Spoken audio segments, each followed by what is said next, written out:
Bonjour à tous, bienvenue dans ce nouvel épisode de Sky Talks. Sky Talks, c'est l'émission qui donne la parole aux innovateurs, aux personnes qui font bouger le Web 3. Sky Talks vous est présenté par Sky Wallet, une entreprise qui accompagne les entrepreneurs, les entreprises qui souhaitent mettre en place les paiements en crypto-monnaie et en Bitcoin dans leur entreprise. Aujourd'hui, je reçois Daniel Villamontero, qui est directeur pédagogique chez Alira et qui a écrit la BD Alice au pays des cryptos. Je fais rentrer Daniel dans la salle pour qu'il se Bonjour Elodie. présente. Bonjour Daniel, merci beaucoup d'avoir répondu par la positive à mon invitation.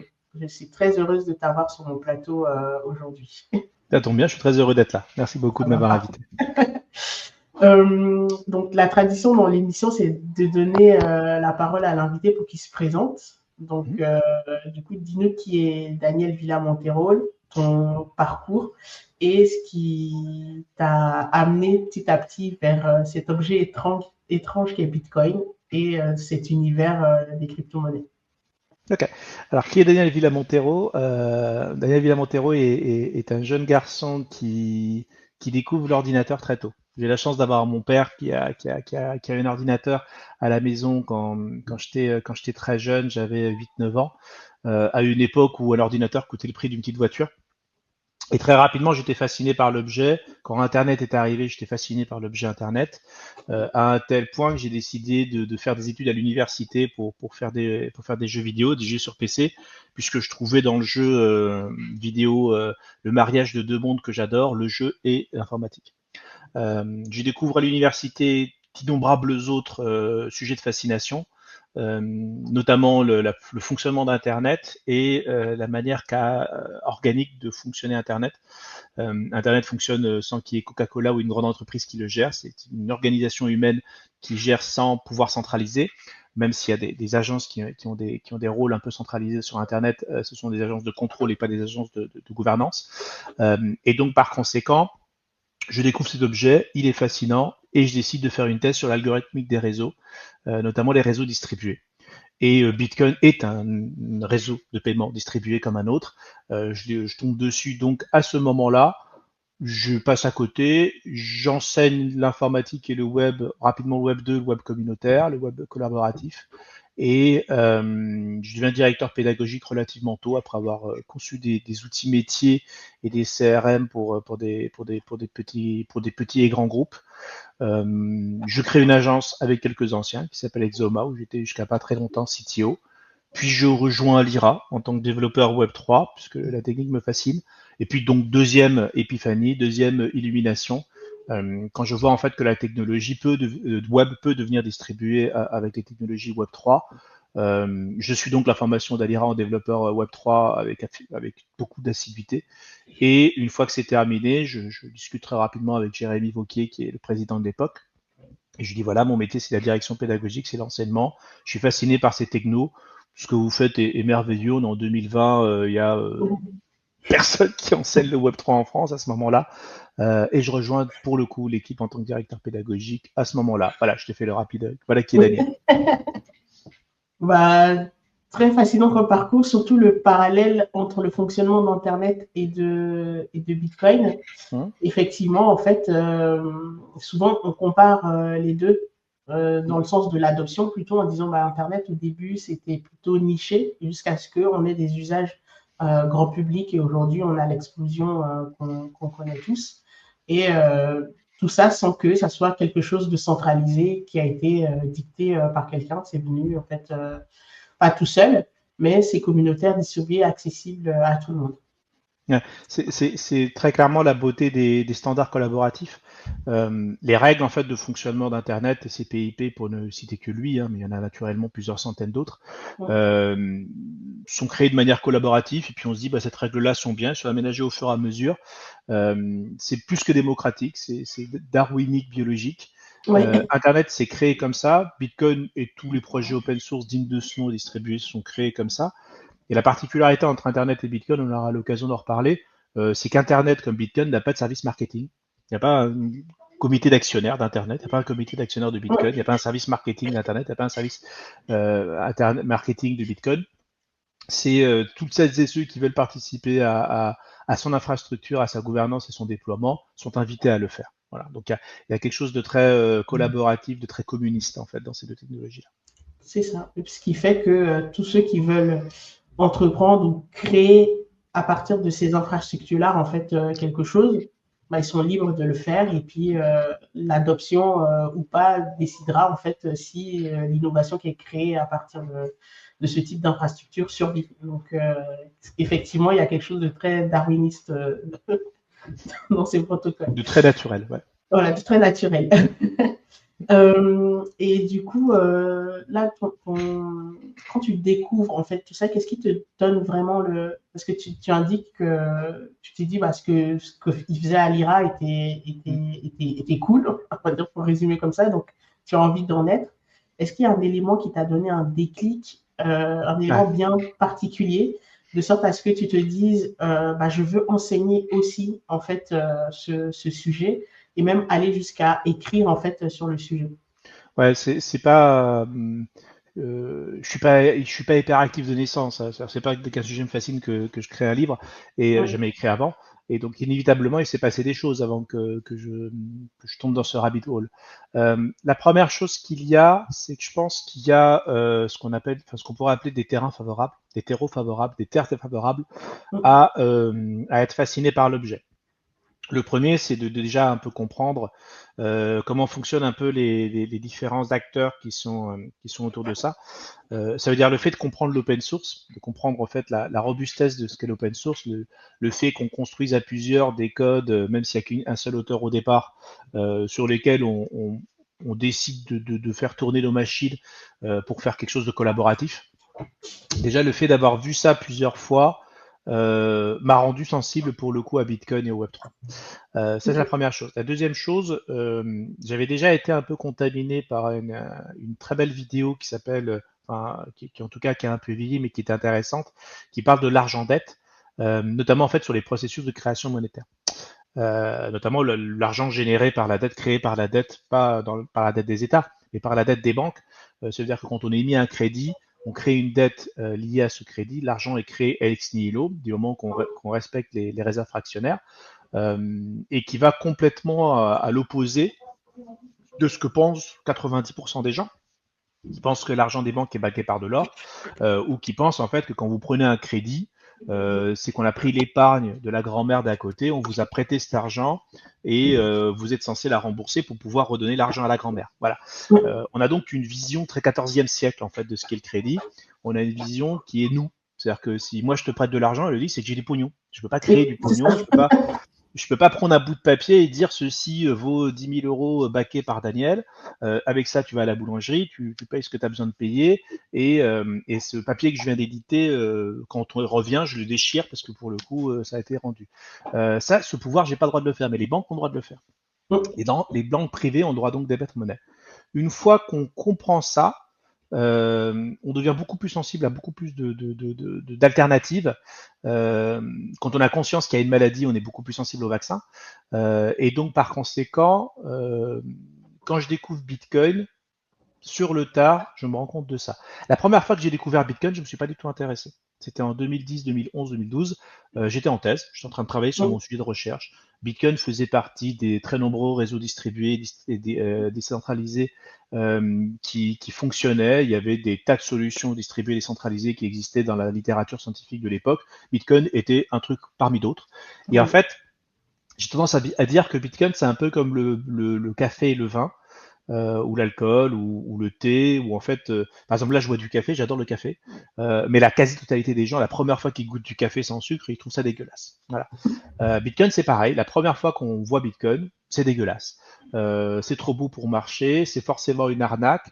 Et comme en fait on n'a pas d'avis fixé sur la question et qu'on a un média ambiant qui vous dit que s'il y a des scandales tout le temps en permanence, bah en fait, la première fois qu'on parle de Bitcoin, qu'on rencontre Bitcoin, pour l'immense majorité des gens, à moins qu'on soit très technophile et très fâché contre les banques, en général, on trouve que c'est une arnaque.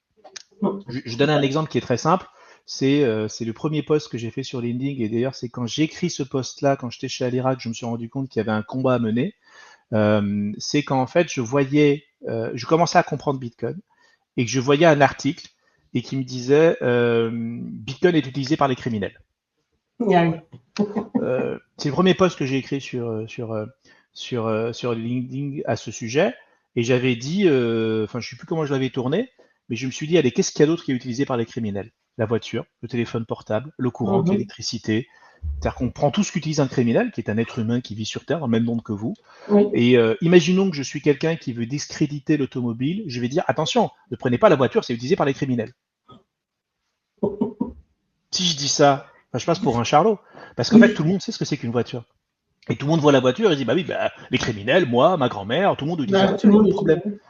Et en fait, le fait que les gens ne savent pas ce que c'est que Bitcoin, ou n'importe quelle crypto, ou n'importe quelle blockchain, et que par conséquent, ils ont besoin de se construire une construction mentale, c'est à ce moment-là de la post-vérité où tu as le droit de dire n'importe quoi.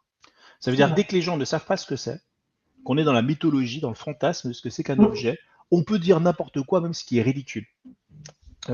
Et donc, si on tournait bien la question, on pourrait se dire Bitcoin facilite les activités criminelles. Ça, éventuellement, ça, on peut en discuter. Bon, la réalité, c'est le contraire. La réalité, par les différentes études qui sont faites par Chainalysis et par la majorité des gens, c'est que Bitcoin est un très mauvais outil pour les criminels. La preuve, quand ils l'utilisent, on arrive à les choper. Alors que quand ils utilisent du fiat ou des secrets bancaires ou un secret bancaire quelque part dans une île paumée où il n'y a pas d'accès, les criminels s'en donnent à cœur joie. C'est ce que j'allais dire, en fait, dans les nombreux outils que les criminels utilisent, qui sont utilisés par tout le monde. En premier lieu, on peut citer les banques. Bien entendu. Et en fait, on se rend compte que tout ce qui a de la valeur peut être utilisé par les criminels. L'art est utilisé par les criminels, l'or est utilisé par les criminels, tout ce qui a de l'immobilier, tout ce qui a de la valeur peut financer des mafias. Donc par conséquent, en fait, cet argument-là, qui est Bitcoin est utilisé par les criminels, est en fait un syndrome très fort de la post-vérité, qui fait qu'on s'en fout de ce qui est vrai ou pas, on s'en fout même de ce qui a sens. Il faut juste comprendre aux émotions que ça nous donne. Et donc, quand Mamie Michel ou Père René ne connaît pas Bitcoin, dès qu'on lui dit ça, ah ben non, c'est pas cachère, j'y touche pas. Alors qu'il touche son portable qui est utilisé par les criminels aussi. Ça lui pose pas de questions. Donc en fait, quand j'ai découvert ça, ça m'a fait écho à tous les problèmes que j'avais eus quand j'étais jeune, à expliquer qu'un ordinateur et qu'Internet c'était bien. Moi, quand j'ai eu un ordinateur, j'expliquais les ordinateurs aux différentes personnes. Je parle des années 80-90, donc vraiment, je suis très très jeune, fin des années 80, début des années 90. Et on a catégorisé la population qui aimait les ordinateurs de cette époque-là d'un nom qui aujourd'hui passe, mais qui à une époque était une insulte, qui était geek. Ça veut dire que la société française, plus que les autres sociétés, mais la société française en particulier, tout le monde, mais la société française en particulier, à stigmatiser la population qui s'intéressait pour les technologies numériques. Et en fait, à mon époque, il était complètement fou, dingue, qu'un enfant ou un jeune adulte passe plus de 1 heure devant un écran. Aujourd'hui, tout le monde passe des heures et des heures devant les écrans, que ce soit pour travailler, machin. Alors on pourrait se dire, est-ce que c'est bien ou pas pour le développement des jeunes adultes, enfin des jeunes enfants? Est-ce que c'est bien ou pas pour la vue? Ça, c'est une autre question. Mais il n'empêche quand même qu'aujourd'hui, quand vous allez dans le métro, tout le monde est sur son portable. Et en fait, à une époque, quelqu'un qui avait un portable et qui l'utilisait comme un ordinateur était encore plus geek que les autres. Donc, j'ai vu une société diaboliser une minorité qui avait une fascination pour une technologie qui aujourd'hui est une fascination globale et qui ne pose plus de problème. Mais en fait, j'ai connu la violence de la société au début de ces mutations-là. Et cette violence-là, elle a existé aussi pour Internet. Où moi j'expliquais comment utiliser Internet. Regardez les forums, tu peux discuter. Tu vois, là, je suis en train de discuter avec un pote à moi. Bah, il est italien. Tu vois, je discute avec lui, il est italien. Bah, j'ai eu de la chance, j'étais au lycée international. Donc, discuter avec des étrangers, j'avais l'habitude et j'adorais ça. Puisque au lycée international, il n'y a que des étrangers. Et en fait, dans la société française, je trouvais que c'était merveilleux de discuter avec des gens qui ont des cultures différentes de la vôtre. Et donc, Internet, pour moi, était merveilleux parce qu'en fait, ça donnait aux gens un mini lycée international que moi j'ai connu. Je leur ai dit, c'est génial, tu vas pouvoir discuter avec tout le monde. Et moi, je me souviens des parents qui appellent la maison, parce qu'on n'avait pas de portable à l'époque. Mon père me donne le téléphone, et moi, j'ai la mère ou le père, je ne me souviens plus, d'un de mes amis, et il me dit, arrêtez de parler à mon fils d'Internet, il est hors de question qu'on ait ça chez nous. C'est-à-dire que moi, j'ai connu des parents qui t'engueulent quand tu as 15-16 ans pour dire, on n'aura pas Internet chez nous. Et mais vigoureusement, tu vois, le truc complètement fou. Ma main a coupé qu'aujourd'hui, ils ont Internet chez eux avec une box et tout ce qu'il faut avec. Mais il n'empêche quand même, on n'aura pas de ça chez nous en tamponnant mais sans savoir même pourquoi. Parce que tu ne l'as pas utilisé, donc tu ne sais pas si c'est dangereux ou pas. Tout à Mais fait. le fait qu'on dise que c'est le repère des pédonazis, que machin, qu'on peut retrouver de la drogue sur Internet, que vous allez discuter avec des gens et les gens peuvent être méchants, grande découverte de l'humanité. C'est-à-dire que C'est le clair. fait d'avoir diabolisé ça fait que même ceux qui étaient utilisés par Internet le faisaient de manière un peu pionnière. Puis aujourd'hui, utiliser Internet, mamie, tout le monde le fait et personne Tout le n'y monde le réfléchit. fait. C'est clair. Ça veut dire que j'ai connu un changement. Il est facile pour un journaliste de faire le buzz sur quelque chose que personne ne connaît. Il va donc, par son business model économique, dramatiser la chose parce qu'il Mm. sait que ce sera un article qui va attirer beaucoup plus les lecteurs qu'un article optimiste. D'accord?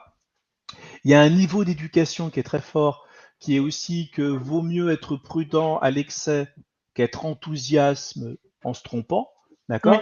Ouais. On pourra en parler tout à l'heure, mais il y a des modèles mathématiques, notamment le défi de Monty Hall ou plein de choses comme ça, qui fait que l'humain, surtout dans beaucoup de pays anglo-saxons, enfin pas anglo-saxons justement, romano-germaniques et pas anglo-saxons, on ne veut pas avoir raison, on veut éviter d'avoir tort. C'est très D'avoir tort. différent. Oui, tout à fait.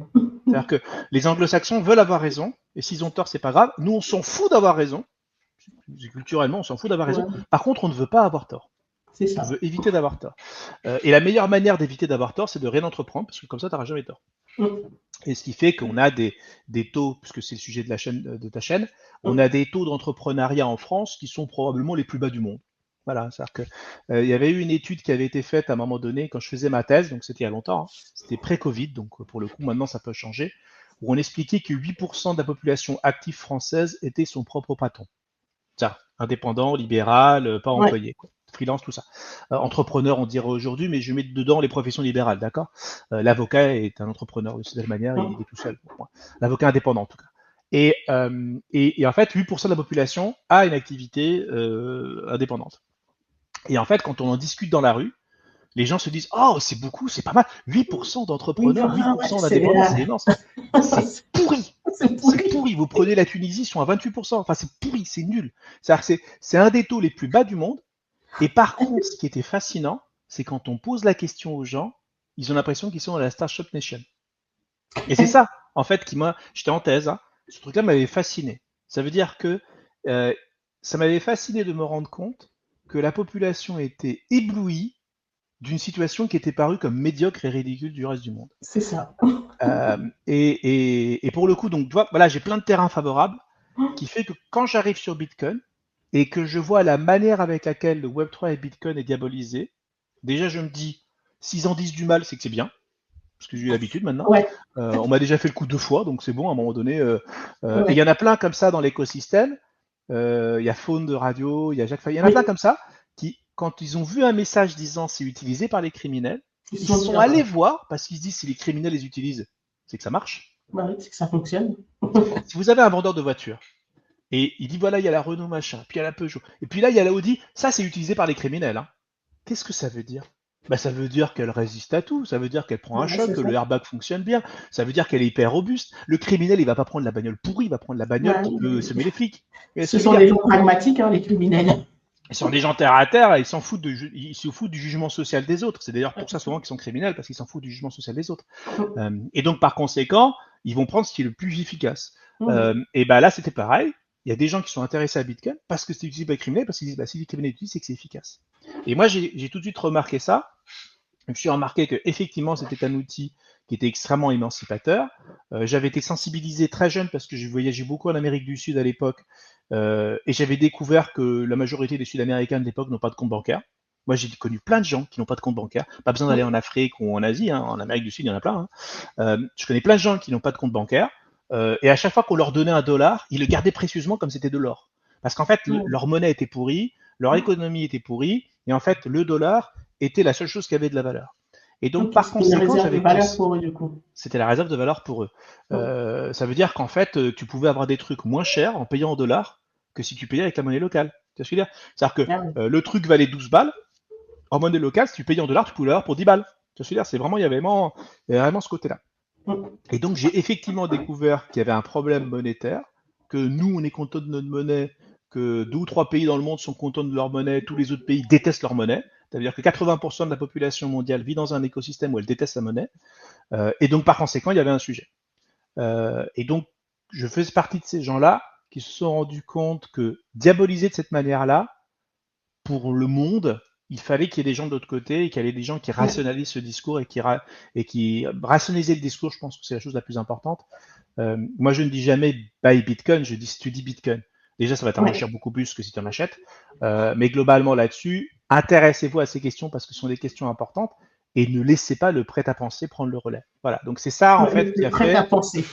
Ouais, j'utilise très souvent le terme de prêt-à-penser parce que la majorité des gens s'habillent de prêt-à-penser. Ils ne pensent pas, ils prennent quelque chose que quelqu'un a dit, ça a l'air bien, et puis ils le reprennent, y compris mes paroles. Il y a beaucoup de gens qui prennent mon prêt-à-penser, et je trouve ça triste. Et donc, effectivement, je m'implique et je décide d'enseigner parce que je vois tout ça et que j'ai l'impression que ceux qui peuvent ont le devoir d'agir, et donc je peux le faire, donc j'agis. C'est aussi bête que ça. Franchement, hyper fascinant, surtout que, en fait, on va dire, tu es informaticien geek à la Ouais. base. Et Ah, ce mais qui je suis te. docteur des geeks, je suis chef des geeks, Voilà, ça, attention. c'est Je le suis chef des cardinal, geeks. hein. Voilà, Age of Geek. Et ce qui te donne, au final, le déclic, c'est plutôt un côté monétaire, l'un des aspects fondamentaux en fait Ouais. de Bitcoin, qui est vraiment ce côté de donnons-nous les moyens d'avoir une alternative à ce système pourri, comme tu disais, que tout le monde subit. Ouais. Mais pas vraiment le côté technique, parce que souvent, Au il y a tout des gens qui. début, Voilà. je fais pas du Bitcoin au début j'achète de l'Ether pour la bonne et simple raison que j'en ai besoin pour bosser. C'est-à-dire quand je deviens, en fait, euh, l'Ether est une crypto-monnaie ou un actif ou une réserve de valeur, sauf pour le développeur Ethereum. Le développeur Solidity Ethereum, l'Ether c'est du papier toilette, c'est du gobelet, c'est du café. C'est vrai. Euh, C'est-à-dire que moi, quand je déploie un smart contract, je le fais assez rarement aujourd'hui, mais je le faisais à une époque, bah, je dois payer en Ether. Donc en fait, c'est ma monnaie Amazon pour déployer les choses, quoi. Donc en fait, l'Ether, c'est du carburant. Tu veux devenir imprimeur, bah, tu as besoin de papier et d'encre. Tu veux devenir développeur Solidity, tu as besoin d'Ether. Voilà. C'est Et donc ça. en fait, au début, je m'intéresse aux cryptos du côté marchandise de déploiement dans une plateforme distribuée. Et parce que j'ai ce terreau favorable pour Bitcoin, je m'intéresse à Bitcoin après. Mon premier amour n'est pas pour Bitcoin. Et c'est en fait en découvrant le reste du monde, en disant que le reste du monde de l'écosystème crypto est bien, mais ne répond pas à une question précise auquel, à mon sens, seul Bitcoin y répond, que là, je me fascine pour l'objet Bitcoin. Comme je fais partie des gens qui sont pour les libres concurrences des monnaies, c'est-à-dire que je pars du principe qu'il ne peut pas avoir une seule monnaie sur Terre, donc libre Oui. concurrence des monnaies, et dans les mêmes espaces économiques, je ne peux pas balayer d'un revers de main ce qui n'est pas Bitcoin. C'est-à-dire qu'il y a Bitcoin, qui est une place unique, on aura l'occasion d'en reparler, mais en fait, les autres objets autour de Bitcoin, qui n'ont rien à voir parfois avec Bitcoin, sont tout aussi nécessaires pour l'écosystème. Vous voyez, c'est comme si vous avez une forêt et que vous voyez un bel élan ou un beau renard, et vous vous dites, bah, il faudrait que dans la forêt, il n'y a que le renard. Bah non, dans la forêt, il faut qu'il y ait des arbres, il faut qu'il y ait des champignons, il faut qu'il y ait des cafards, il faut qu'il y ait tout dans une forêt. Parce qu'en fait, c'est aussi parce que cette forêt est comme ça qu'il y a ce beau renard. Et même si ce renard est unique, il apporte quelque chose d'unique à la forêt, il y a tout ce qu'il y a autour qui fait sens. Voilà. Donc voilà, je me suis intéressé d'abord pour la tech, pour développer en fait des smart contracts. Puis c'est après que je me suis rendu compte que le combat était beaucoup plus important qu'un duo entre les plateformes Amazon et les plateformes Ethereum. Ce que je veux dire, Voilà, c'est ça. je me suis Exactement. vraiment rendu compte qu'à un moment donné, c'était un combat civilisationnel qui se portait, qui était un combat pour défendre celles et ceux qui les médias n'en parlent jamais, et tout le monde s'en fout. Et qu'à un moment donné, il y avait un vrai rôle humaniste dans Bitcoin qui dépassait en fait juste réserve de valeur, moyen d'échange. Voilà, C'est ça, c'est pour effectivement, il faire y ça. a, il y a quelque chose, on va dire, c'est toute une alternative qui est une Oui, chance, je trouve, bien sûr, bien sûr. qui a été codée. Et maintenant, en fait, pour permettre aux gens de pouvoir en fait avoir quelque chose d'assez unique, ce qui fait qu'on ne peut pas recréer en fait Bitcoin. Mais comme tu disais, j'adore en fait la métaphore que tu as prise et je pense que je vais te la repiquer de la forêt en disant bah, Ouais. effectivement, c'est pas parce qu'on a un bel animal dans la forêt que les autres n'ont plus le droit d'exister. Et du coup, là, tu as un déclic, tu te dis, bah, je vais porter la bonne parole. L'enseignement, on va dire comme c'est de là que tu viens, donc tu choisis cette option. Mm. L'option d'écrire, en fait, est-ce que tu avais déjà écrit d'autres ouvrages avant? Comment tu te dis, bon, maintenant, il faut que j'écrive quelque chose, il faut que je passe d'enseignant à écrivain? Ouais. Alors, j'ai jamais écrit plus que ce que d'ordinaire, ce que font les gens. Mon premier plaisir d'écriture, qui n'est pas un plaisir d'écriture, c'est ma thèse.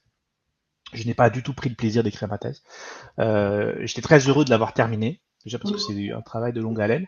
Mais au-delà de ça, effectivement, quand on a cet objet dans les mains et qu'on le voit que même s'il y a 10 personnes ou 20 personnes sur Terre qui vont la lire, parce que c'est le, le futur des thèses, c'est d'être lu par peu de personnes, malheureusement, je vois l'objet et je me dis, putain, j'en suis fier. Voilà, je suis content, je le mets dans ma vitrine et c'est moi qui l'ai écrit, ça, il y a mon nom Oui. dessus, c'est génial.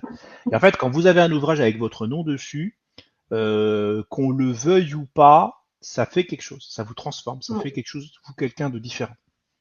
Et donc déjà, cette sensibilité-là, et très rapidement, je me suis rendu compte que sur les réseaux sociaux, notamment sur LinkedIn, la plume était une arme tout aussi forte que la raison. Et c'est pour ça qu'en fait, quand j'écrivais mes posts, je faisais de l'absurde, je faisais de l'argument par l'absurde, je faisais de l'humour, je faisais de la rhétorique, je faisais de la pirouette, et je faisais un effort pour bien écrire, parce qu'en fait, la forme peut tuer le fond. Et donc en fait, si la forme était bien, elle attirait et on pourrait s'intéresser au fond. Alors qu'en fait, même si vous dites quelque chose de vrai, si au début de votre post les gens ne s'y intéressent pas, vous pouvez avoir raison. Comme je l'expliquais tout à l'heure, la raison n'est plus du tout un argument de vente aujourd'hui. Là, ce qui fait un argument de vente, c'est ça attire l'œil, c'est distrayant. Et j'ai découvert très rapidement que sous une plume distrayante, on pouvait porter des messages qui étaient percutants et importants. Donc j'écris beaucoup sur LinkedIn, beaucoup moins aujourd'hui, mais je faisais un post sérieux toutes les semaines à l'époque, post qui me prenait facilement 4-5 heures, hein. C'était un gouffre de temps colossal.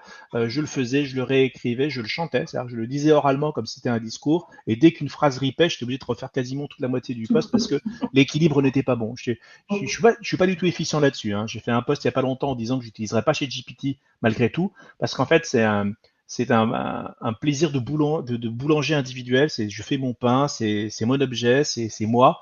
Et jamais je laisserai un algorithme faire ce travail à ma place parce que c'est moi qui veux le faire. Bon, c'est un plaisir que je prends, que j'ai moins de temps de prendre ces temps-ci, mais je le prends quand même. Bon. Et il y a un ancien parmi plusieurs anciens d'Alira, comme toi, qui me lisent de temps en temps, qui est contacté par une maison d'édition. En l'occurrence, il s'appelle les éditions du Faubourg, qui disent voilà, nous on aimerait bien écrire une bande dessinée sur la crypto. Est-ce que vous connaîtriez quelqu'un parce que c'est la personne était dans les métiers d'argent, je ne vais pas la citer parce qu'au cas où, mais qui était dans les métiers d'argent, donc conseiller de patrimoine, et donc par conséquent, elle était la conseillère de patrimoine de la maison d'édition en question. Et il était pro crypto, donc forcément pour le coup, ils disent bah voilà, vous qui savez, qui pourrait en parler. Et je suis nommé. Ce qui veut dire que je casse un peu le mythe du gars. Je suis pas allé avec mon manuscrit de porte en porte sous la pluie. Hein. C'est ça. On est venu me voir et on m'a dit Daniel, une personne nous a dit que vous feriez une très bonne BD sur la crypto. Au départ, c'était que sur la crypto. Hein. C'est moi qui l'ai orienté un peu plus Bitcoin sur la fin, mais au début, c'est tout. Et puis, à un moment donné, je me dis, bah oui, il faut en parler. Et je découvre que la bande dessinée, alors du coup, on m'en donne beaucoup, hein, ce sont des romans illustrés, et je découvre en fait que c'est un médium merveilleux. Parce qu'en fait, en 40-50 minutes, en étant mentalement assez fatigué après une journée de travail ou dans le train, on peut se l'approprier. Le problème avec le livre, c'est qu'un livre, il faut 2 bonnes journées pour le lire. Pour bien le lire et prendre des notes, il faut 2 bonnes journées. C'est dur de trouver 2 bonnes journées en tout dans son temps libre. Surtout pour un sujet qui ne nous fascine pas d'un prime abord. Par contre, la BD, elle peut vous agripper en 40 minutes. Et donc, je me dis, j'avais pensé écrire un livre dans ma vie, ça faisait partie, vous savez, des très longues checklists qu'on fait, sauter en parachute, écrire un bouquin, faire le tour du monde. Et je me suis dit, bah la BD, ça devrait être plus simple. Grave erreur, c'est encore plus compliqué d'écrire une BD qu'un livre. Mais il n'empêche quand même que j'ai réussi, avec Nicolas Ballas, qui est un dessinateur de génie. Et, Sophie Kaya, la présidente des éditions du Faubourg, qui m'accompagne, hein, et qui a réussi à me canaliser parce que j'avais envie d'écrire des pages. Le script d'Alice fait 56 pages, à la fin on en garde que 3. Hein. J'aurais pu faire 6 volumes si je m'étais laissé faire. Bon. Et pour le coup, on crée donc du coup cet objet. Et ça a aussi changé ma vie, puisqu'en fait, un des grands problèmes qu'il y a, c'est comme c'est un objet qu'on ne palpe pas, c'est pas un objet palpable, c'est difficile de parler de blockchain, de crypto, de bitcoin, parce qu'on peut pas le toucher. Parce qu'on n'a pas encore un cousin ou un oncle qui l'a essayé, qui vous a montré ça à Noël et qui vous l'a expliqué. Donc c'est encore un terrain très imaginaire. Le cortex cérébral, vous savez comment il est. Hein, dans l'inconnu, la nature horreur du vide, elle est donc colonisée par les angoisses. Ce qui veut dire que ce qu'on ne comprend pas bien est forcément mauvais. Ouais, Notre espèce a survécu comme ça. Et ouais, donc, c'est ce par que j'allais conséquent, dire. C'est une et donc, par caractéristique qui nous conséquent, a permis de survivre. voilà. Donc, et donc, il faut créer un objet. Et puis, c'est bien qu'on soit méfiant par nature. Je préfère ça que Mm, l'inverse. Et donc, on a un objet qui vous fait comprendre qu'il y a un axe de vue très particulier. On aura l'occasion d'en reparler tout à l'heure. mm. Et qui, en fait, est pour moi là, une très belle première marche. Ça veut dire un oncle qui vous a posé la question, mais vous ne savez pas trop comment lui expliquer. Quelqu'un, vous êtes un tout petit peu discuté, il dit tiens, prends Alice, tu lis, et après on parle. C'est une première marche. Je me suis rendu compte que la majorité des littératures qui étaient autour de Bitcoin étaient soit des trucs très épais, très puissants, très forts, mais très inaccessibles. En tout cas, si on n'a pas un esprit littéraire et qu'on n'a pas l'habitude de bouffer des bouquins tout le temps, Mm. ou quelque chose qui parle de trading et d'investissement. Oui. Or, en fait, le trading et l'investissement, c'est une des portes, mais ce n'est pas la seule. Et par conséquent, le côté c'est une arnaque est un peu intensifié quand vous lui donnez un bouquin de trading à votre cousin. Ça, C'est tiens, vrai. regarde, comment devenir riche avec de la crypto. Voilà, on est encore plus dans la. Enfin, ça rassure pas, en fait. Et Exactement. donc, on est tombé dans un piège qui fait que si t'es pas vénal, alors si t'es très, très, très vénal, tu t'intéresses à Bitcoin, parce que t'es vénal, mais les gens qui sont pas vénaux, je sais pas si ça se dit, bah en fait, pour le coup, eux, bah, c'est pas l'argent et l'argent facile qui les intéresse. Or, Ça l'objet est apporte plus de fascinant. méfiance. Mm, Voilà. Or, l'objet est quand même intéressant sans de l'argent facile. mm. Surtout intéressant hors de l'argent facile. Et il fallait créer un objet qui aille là-dessus. Voilà. Bah, en tout cas, c'est. Moi, je l'ai lu. Et Mm. comme tu dis, en fait, le côté accessible, c'est en fait, c'est ce qu'il en ressort, c'est qu'on se dit, ah, c'est une BD, je vais la lire très rapidement. Donc, on n'a pas, on procrastine pas, en fait, on se dit, bon, c'est bon, je l'ai. Donc, moi, je l'ai reçu, je crois que j'ai commencé à la lire le soir même du jour où je l'ai reçu. Et bah, le lendemain soir, j'avais fini parce que bah, j'ai lu un peu et je me ah, tiens, mais là, j'ai un peu sommeil, mais du coup, j'ai fini en fait le lendemain, donc ça se lit très rapidement. Et moi, ce qui m'a marqué, c'est que quand je lisais, en fait, j'avais l'impression de retrouver certaines étapes en fait de mon parcours dans la rencontre avec Bitcoin, les cryptos, l'univers des cryptos, enfin, même au niveau des relations familiales aussi, de se dire à un moment donné, on se met dans une bulle parce Ouais. qu'on se dit, oh, c'est trop important, c'est trop différent, il faut que je le comprenne en fait, et puis comment j'ai pu passer à côté depuis tout ce temps. Donc, Je comprends, ouais. voilà, on s'enferme un peu, on commence à le lire. Donc, moi, c'est une BD qui m'a beaucoup parlé. Mais quand tu l'écris, est-ce que tu la destines à qui? Donc, ce que tu disais tout à l'heure, c'est que l'objectif, c'est que ça parle bah, à tout le monde. Mais est-ce qu'il y avait vraiment une population de personnes à qui tu te dis ça? Enfin, Ouais. j'écris en fait pour ces personnes-là, pour qu'ils puissent rencontrer Ouais. Alice et les cryptos Si, par son biais. c'est une bonne question. Si tu veux, tu peux partager des images d'Alice pendant que je parle, Ouais, mais ouais, tout à fait, oui. globalement, j'avais un objectif qui était, je voulais en fait que, tout le monde puisse la lire. Donc fallait parler de quelque chose à qui tout le monde, enfin, de parler de quelque chose qui parle à tout le monde. Et en fait, le choix que j'ai fait, c'est de raconter une histoire. C'est-à-dire que un des avantages d'être chez Alira, c'est que pour le coup, j'ai eu des centaines, si ce n'est des milliers maintenant, des témoignages en fait de personnes qui ont découvert cette aventure. Ce que j'appelle le chemin initiatique, hein, très simplement. Oui, Il fait qu'en fait, il y a un chemin. Moi, je viens de décrire mon chemin, hein, et tout le monde a son chemin, qui mène vers Bitcoin. Il y en a des milliers, je pense, de différents. Et en fait, ces chemins-là, c'est la partie que je trouve la plus fascinante, en fait, dans cette découverte-là des technologies, qui est un chemin pour l'informatique, pour Internet aussi, bien sûr. Et je voulais raconter un de ces schémas-là. Donc je raconte l'histoire d'Alice, qui est une jeune étudiante en école d'art, donc adulte, qui a reçu l'héritage de sa grand-mère. Donc sa grand-mère décède, elle se retrouve avec beaucoup d'argent. Il s'avère que sa grand-mère a des valeurs, et donc par conséquent, elle cherche où investir cet argent. Et par le plus grand des hasards, elle tombe sur Bitcoin. Et ce que tu as souligné tout à l'heure, Elodie, c'est que quand on en parle, euh, sauf tomber sur une famille très éclairée et très éduquée, on a une hostilité naturelle. Euh, Si aujourd'hui vous dites à vos proches, je m'intéresse à Bitcoin, dans 80% des gens, on dit méfie-toi, il y a beaucoup d'arnaques, c'est utilisé par les criminels. Voilà, c'est exactement ça. ça résume tout. Et en fait, il y a deux manières de réagir à ça. Soit on obéit à ses parents et ses proches et on se dit ah t'as raison, c'est nul, j'arrête, d'accord. Ce qui est les deux tiers des personnes, hein, on se plie effectivement comment on appelle ça, au consensus grégaire global, familial, c'est normal. Soit effectivement, on construit une opposition à ça, et on se dit non, moi je pense que tu as tort, et je vais te prouver le contraire. Voilà. Ce qui est à peu près un tiers de la population, on explique l'expérience de Milgram. Et donc pour le coup, Alice faisait partie de ces tiers-là. Ça a fait partie de quelqu'un qui du coup s'est dit bah non, moi je m'intéresse à ça et je m'impose en tant que jeune adulte, ce qui n'est pas toujours simple parce que on dit souvent qu'on est adulte en France à 18 ans, que dalle, hein, la société fait que vous êtes adulte à 25 ans, hein, pas avant. Et donc, entre 18 et 25 ans, parce qu'on vous appelle jeune, c'est une manière de dire que vous n'êtes pas complètement responsable, en fait, les gens ont besoin de s'imposer. Les adolescents vivent, les jeunes adultes vivent une grande difficulté, qui est même qu'à 18-19 ans, ils ne sont pas encore considérés comme des vrais adultes par leurs parents en général. Et donc, elles s'imposent en disant, bah non, c'est l'argent de ma grand-mère, j'en fais ce que je veux, j'en achète. Voilà. Et quand beaucoup de personnes qui font ce geste-là, elle a besoin de donner raison à ce geste, et donc elle dit, maintenant que je viens de le faire, je vais m'intéresser à l'objet. Et elle s'intéresse à Bitcoin, et elle se rend compte pour le coup qu'il y a quelque chose. Alors pour le coup, l'image, qui revient sur l'image précédente, ça c'est une image en fait qui a parlé à beaucoup de, qui a parlé à beaucoup de lecteurs.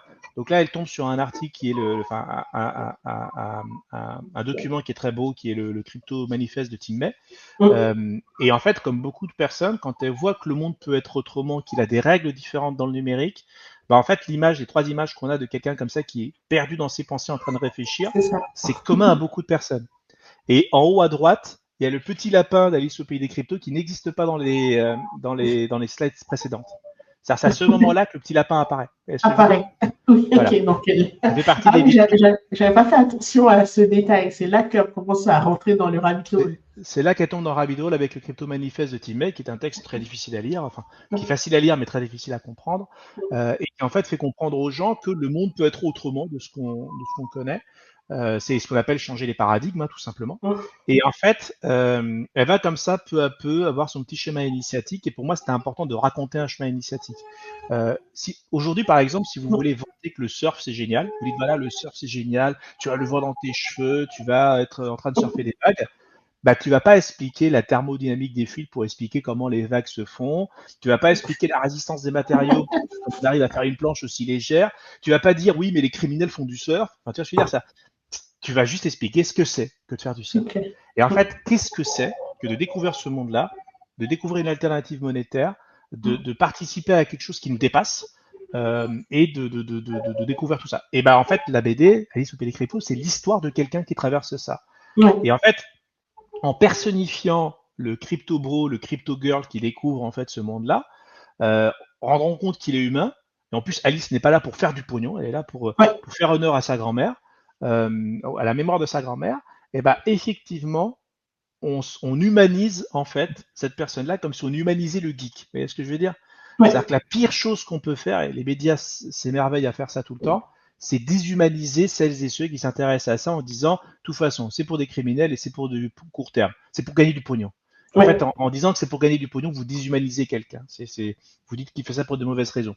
Déjà, il n'y a pas de mal à vouloir de l'argent. Il n'y a pas de mal à vouloir. Voilà, c'est pas une mauvaise chose. Voilà, il n'y a pas de mal à spéculer. C'est-à-dire que quand on dit c'est spéculatif, je leur dis, mais mon bon monsieur, ma bonne dame, tout est spéculatif. Quand moi j'achète un appartement, j'espère qu'il ne va pas perdre de valeur. Quand je fais des études, j'espère qu'il me donnera du boulot. Quand on va épouser quelqu'un, même si c'est par amour, on espère que l'amour se continuera parce qu'on a conscience que beaucoup de couples divorcent. Donc on spécule en permanence. Spéculer, c'est espérer un avenir meilleur. On est en train de critiquer aux gens d'espérer d'avoir un avenir meilleur. On est dans la folie, quoi. Non, t'as pas le droit de penser que demain sera meilleur. C'est pas cachère de penser que demain serait meilleur. Et en plus, quand c'est des banquiers qui vous engueulent de spéculer alors que leur métier c'est de spéculer, on est dans un paradoxe complètement fou. Et en fait, on se rend compte, et ça, Faune de Faune Radio, que je citerai tout à l'heure un peu plus en détail, il a très bien compris, c'est qu'on est au milieu d'une guerre sémantique. C'est-à-dire qu'on est au milieu d'une guerre des mots. Où en fait plusieurs personnes financées par d'autres personnes ont pour mission de salir une alternative à leur service, à leur univers, et d'autres personnes qui trouvent cette alternative très belle, comme moi, disent que non, cette alternative n'est pas aussi moche que vous la dites, il y a des défauts, mais elle a quand même des beaux aspects. Et donc c'est une guerre des mots. Et en fait, si c'est dans cette guerre des mots, les gens qui sont d'un autre côté ne sont pas humanisés, n'existent pas, la guerre est perdue. Et donc, il fallait comme ça que je crée un personnage qui était Alice, un personnage féminin pour montrer aussi que les cryptos peuvent être intéressés par le public féminin. On a tendance à l'oublier, mais Ouais, c'est c'est vrai. normal là-dessus. D'ailleurs, hors des frontières françaises, déjà, il y a plus de femmes qui ont des cryptos que des actions. Ça, c'est un premier point. Et hors des frontières françaises et du patriarcat un peu bête qu'on peut avoir ici, dans beaucoup de pays, c'est plus les femmes qui ont des cryptos que les hommes parce qu'elles ont l'habitude d'avoir les cordons de la bourse plus que les hommes. Donc, il ne faut pas oublier ça Ah ouais, là-dessus. je savais pas. Je suis très contente de l'apprendre. Voilà. Et donc voilà, et un point. Alors là, du coup, et j'explique aussi plusieurs principes pour que les gens comprennent bien. Donc là, on a une Ouais, représentation un peu ecclésiastique de Richard Stallman, ouais. qui va expliquer en fait ce que c'est que les règles en fait qui soutiennent Bitcoin sont les mêmes règles que celles qui soutiennent Internet. C'est-à-dire que le code tout le monde peut l'utiliser pour n'importe quel usage, tout le monde peut proposer des modifications, tout le monde peut forquer le code de Bitcoin et compagnie.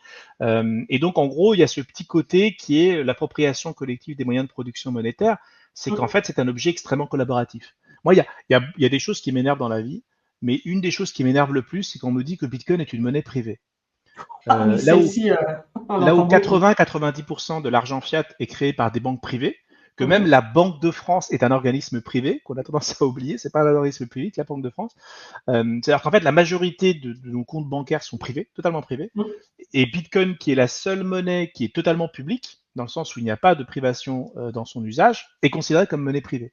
C'est-à-dire qu'on est dans le 1984, le ministère de l'amour, le ministère de la paix, c'est-à-dire qu'on donne le contraire de ce que c'est. Le privé dit au public qu'il est privé et lui dit qu'il est public alors qu'il est privé. On est dans l'inversion totale des choses.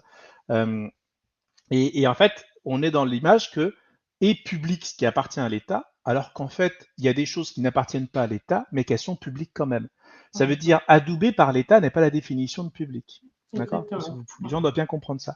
Le bien comme, enfin, l'air est public et l'air n'appartient pas à l'État. D'accord. Les mathématiques sont publiques, elles n'appartiennent pas à l'État. Le code de Bitcoin est public et il n'appartient pas à l'État. D'accord. Et donc comprendre un peu que d'une certaine manière, ce n'est pas parce que quelque chose n'est pas fait par l'État n'est pas la société. L'État est nécessaire dans notre société, l'État est vital, l'État régalien est nécessaire, mais c'est pas parce que quelque chose n'est pas fait par l'État que c'est caca. D'accord.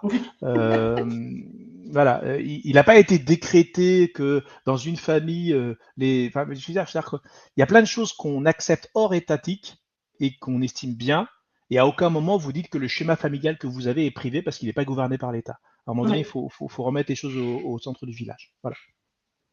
Non, mais c'est clair et ça me fait penser justement à ce que tu disais tout à l'heure sur cette guerre sémantique. Oui, C'est que en fait, on veut coller cette étiquette de privé à Bitcoin pour donner le côté, regardez, en fait, c'est encore un petit groupe qui essaie en fait de créer quelque chose pour s'enrichir au détriment en fait des pauvres bien sûr. gens, pour avoir en fait ce côté négatif. Et le pire là-dedans, c'est exactement ce que tu disais, c'est que c'est des entités privées qui on va dire, portent on va dire ce jugement ou qui essaient de coller en fait cette étiquette à tout prix, quoi. Ouais. Et puis on l'a vu Et d'ailleurs, dernièrement. Ouais. ouais, il y avait une image, par exemple, en plus, ça porte des messages politiques, le proof of work, le proof of stake, enfin, les Ouais. manières qu'ont fonctionné les cryptos portent aussi des messages politiques. C'est-à-dire qu'en fait, j'ai fait porter plusieurs choses. Alors, il y a ça, c'est la page, je crois, qui est préférée par Yorick de Montbine. C'est de Montbine. C'est la page préférée, puisqu'effectivement, on parle de l'école autrichienne, c'est-à-dire qu'on explique ce que c'est que l'école Ouais. autrichienne, on explique aussi ce que c'est que le cypherpunk, ce qui est la philosophie de Phil Zimmermann. C'est-à-dire qu'on explique aussi que l'économie n'est pas une science exacte. C'est horrible ce que je viens de dire, mais l'économie n'est pas une science exacte. Ce qui veut dire qu'il y a des prix Nobel d'économie qui se contredisent royalement. Vous avez 20 prix Nobel d'économie, aucun d'entre eux n'est d'accord entre eux. Donc ça veut dire qu'en fait, il y a une pluralité en fait, dans la vision économique des choses, un combat politique avant d'être un combat statistique. Et donc par conséquent, il y a des courants politiques qui sont compatibles avec le système monétaire de Bitcoin. Donc ça, des gens, ils découvrent un peu ça aussi. Il y a aussi effectivement le Bitcoin qui porte certaines valeurs de pseudonymat, de liberté d'information qui sont portées par des cypherpunks, des Phil Zimmermann et tout. Alors c'est quelque chose qu'il faut prendre avec des pincettes, hein, puisque quand Satoshi Nakamoto a publié le white paper sur les mailing lists des cypherpunks, Ça n'a pas été reçu de manière Oui. complètement folle comme on l'imaginait. Il y avait des méfiances. Il y avait le fait que c'était pas d'anonymat, ce qui veut dire que Bitcoin n'était pas suffisamment cypherpunk pour beaucoup de cypherpunk, c'est pas rien quand même. Et donc par contre, ça a pas été simple. Donc moi, pour le coup, ce que je fais, c'est que je donne des éléments, des clés de lecture qui permettent de comprendre la beauté de l'objet. Euh, je leur explique ce que c'est que la perspective, ce que c'est que les couleurs, ce que c'est que les goûts, pour qu'en fait on puisse savourer le plat. Et une fois qu'on a tous ces éléments, on se dit ah d'accord, je comprends pourquoi l'objet a été articulé comme ça, je comprends pourquoi les gens sont intéressants. Et donc Oui. comme tu m'as dit tout à l'heure, on a posé la question quelle c'est la cible. Bah, la Oui. cible, elle est deux. Il y a ceux qui n'y connaissent rien, absolument rien. C'est-à-dire, j'ai parti du principe, il y a des schémas explicatifs, comme tu as montré en tout début, qui sont destinés à des gens qui ne comprennent rien. Et donc, on raconte l'histoire de quelqu'un, comme celui-là. Oui. On raconte l'histoire de quelqu'un. Ce schéma, je l'aime beaucoup parce que c'est le premier qu'on a cristallisé. Oui. Et on a tout de suite pris le principe que Bitcoin, c'est un bouquin, c'est un livre comptable dans lequel on met les transactions et les pages sont bloquées entre elles. Voilà. Oui. C'est très très simple. La blockchain c'est compliqué. Bah non, tu sais ce que c'est qu'une page qui est numérotée, tu sais ce que c'est qu'une blockchain. Donc arrête de Ouais. dire c'est compliqué. Euh, ça, c'est un des points que je ne supporte plus, c'est quand les gens disent que c'est compliqué, alors que étudier 2 minutes le système bancaire actuellement et le process de création monétaire, vous verrez ce que c'est que quelque chose de compliqué. C'est compliqué, ouais. Voilà, donc voilà, on met des schémas juste ce qu'il faut. L'intérêt de la BD, c'est que vous pouvez complètement zapper les schémas et vous pouvez parfaitement continuer l'histoire et l'histoire Mm. sera intéressante quand même. Donc, toutes celles et ceux qui sont fâchés un peu avec les systèmes de fonctionnement peuvent complètement zapper, ça ne pose pas de problème. Et surtout, celles et ceux qui sont déjà, on va dire, habitués, ce qui est à mon avis la moitié, si c'est plus, des gens qui ont acheté cette bande dessinée, parce qu'en fait, c'est un objet culturel à eux. C'est ça. Euh, on n'a pas d'objet culturel à nous. Une BD qui parle de notre histoire. Il y en a plein qui l'ont reçu comme ça, et c'était un peu le but aussi. Ça veut dire que moi, c'était l'objectif avec la bande dessinée, avec Nicolas Ballas et Sophie Gaïa, c'était de créer une des histoires qui parlerait à toutes celles et ceux qui, comme toi et moi, ont eu ce chemin initiatique, pour qu'on s'y Mm. retrouve un petit peu. Voilà. Et que pour le coup, on se sente moins seul, puisqu'on raconte l'histoire d'un aventurier, alors qu'on est tous aventuriers, mais chacun de notre coin. C'est ça. Euh, donc il y avait vraiment cet aspect-là qui fait que pour le coup, il y a plein de des petits clins d'œil, comme la petite peluche à côté du lit d'Alice. Il y a plein de petits clins d'œil comme ça pour celles et ceux qui connaissent un peu les codes s'y retrouvent un peu. Et les événements historiques pendant le dernier bull run, qui fait que Ouais. je me rappelle comment j'ai réagi à tel moment, l'effondrement de Terra Luna, je ne vais pas tout raconter. Euh, voilà, donc ça c'est comme ça pédagogiquement je l'ai créé, c'est-à-dire qu'on Mm. raconte le bull run, les événements sont des événements réels, les personnages sont naturellement fictifs, mais c'est l'histoire de personnages fictifs à des événements qui sont réels. Cette planche, je l'ai mis aussi parce qu'elle a un affect très fort. C'est la première planche qui a été colorée, donc c'est là qu'on a découvert les couleurs, parce que toutes les autres planches étaient en noir et blanc au départ, Non, enfin non. même noir et blanc, il n'y a même pas de déclinaison gris, hein. C'est des planches non grisées. Donc là, c'est la première fois qu'effectivement on colore et on donne de l'épaisseur. On est au Salvador, et en fait, toutes les planches ont un sens, hein, elles ont un message caché. Ce message-là, en fait, montre en fait une certaine naïveté d'Alice. Elle est au Salvador. On va bientôt annoncer le Bitcoin Day, donc le jour où le Bitcoin Ouais. devient monnaie à cours légal au Salvador. Et elle dit les gens sont contents. Est-ce que c'est Bitcoin qui fait ça? Et Enrico, qui l'accompagne dans ce voyage, vous Pardon, pouvez découvrir dans ouais. la BD, Mm. lui dit ou pas vraiment en fait, c'est bientôt la fin de leur indépendance et c'est tout quoi.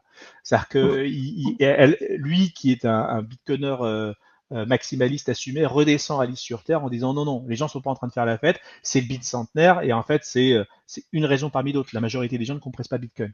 Et donc c'est ça qui est intéressant aussi, c'est que euh, on ne peut pas mentir aux gens en leur disant n'importe quoi, dans un sens comme dans l'autre. Ça veut dire que effectivement, Bitcoin n'est pas une bâton magique, n'est pas une solution miracle. Mm. Euh, L'argent sale dans Bitcoin est aussi sale que s'il n'était pas dans Bitcoin. Bitcoin n'empêche pas les criminels de transférer de l'argent entre eux, le cash, l'or et le secret bancaire non plus.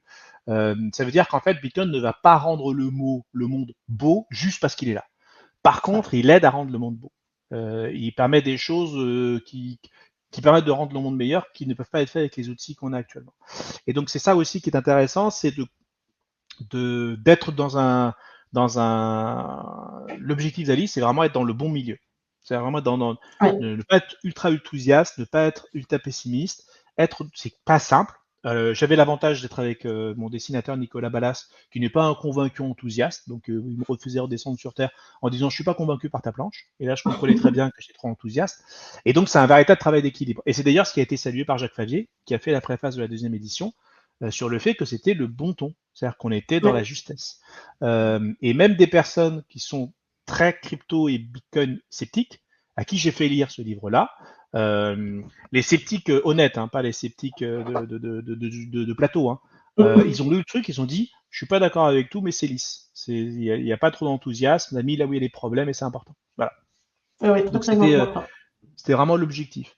Donc voilà, ça c'est le petit voyage au Salvador qui est pour moi un des plus beaux. On peut aussi parler aussi de ce qu'est la peur d'être dans cet écosystème. Bien avant les kidnappings et bien avant les problèmes qu'il y a eu aujourd'hui, bah, c'était aussi le fait que Alice devient influenceuse. Ouais, Elle va donc promouvoir certaines cryptos.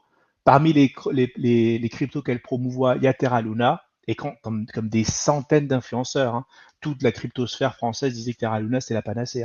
Et donc, quand l'objet s'effondre, bah, elle est paniquée, elle a peur, en fait, que ses fans viennent se venger.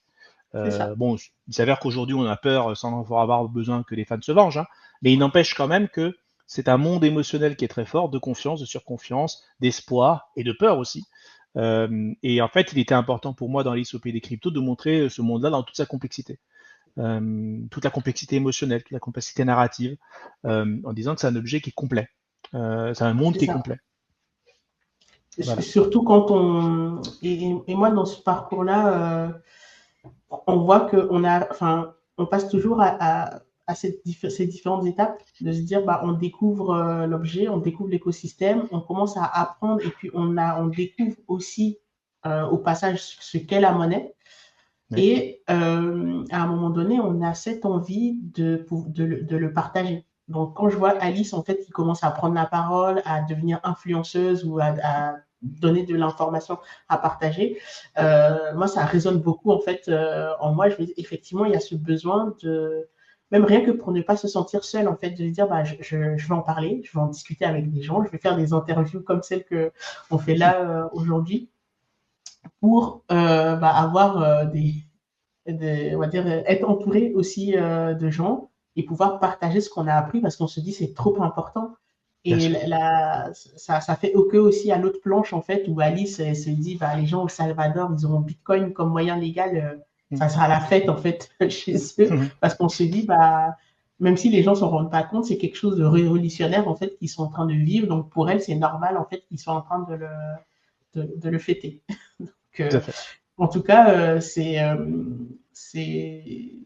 il est là, hein, le livre. Moi, je l'ai dans ma bibliothèque. Et franchement, c'est un bout d'histoire. Et c'est, on va dire, notre propre histoire, en fait, qu'on a écrite. Donc, en tout cas, je profite de cette interview pour te remercier, Daniel, d'avoir Merci. donné ce livre au monde. Parce que on se dit, ah, enfin, bah, je ne suis pas complètement folle. Effectivement, ce sont des étapes que d'autres vivent aussi. Et c'est ce que je mets très souvent dans les dédicaces, quand on est sur des gens qui connaissent, je leur dis voici quelques pages de notre histoire. C'est Ça a ça. été pour moi c'est un vrai honneur et puis une vraie responsabilité, on ne fait pas n'importe ça n'importe comment, hein, d'avoir l'honneur d'écrire notre histoire commune par l'intermédiaire d'Alice, hein, avec les différentes périodes et comment ça s'est passé, en tout cas comment émotionnellement on pouvait vivre les choses. Donc oui, je suis devenu un peu l'historien Voilà, c'est de ça, ce monde. exactement. Notre historien. En tout cas, dans les échanges, tu as pu répondre à pas mal de questions que j'avais prévues, mais il y en a une en fait qui me tient particulièrement à cœur, c'est comment tu as fait pour avoir cet équilibre, parce que justement, quand il disait, même Jacques Pavier le disait aussi, cet équilibre entre pédagogie, fiction, et le Mm. côté, je ne suis pas trop enthousiaste à me dire, bah, je fais un livre pour faire la publicité de Bitcoin, mais comment Ouais. tu as pu doser en fait tout ça? C'est très difficile. En fait, l'idée qui a été, c'est au départ, c'est de penser l'histoire sans pédagogie. Ça veut dire, voilà, en gros, je me suis dit, euh, je prends effectivement quelqu'un d'atypique qui s'intéresserait à Bitcoin. Ça veut dire le trader, l'investisseur qui s'intéresse à Bitcoin, c'est pas intéressant, Mm. c'est dans son monde, donc d'une certaine manière, il y a une trajectoire trop lisse.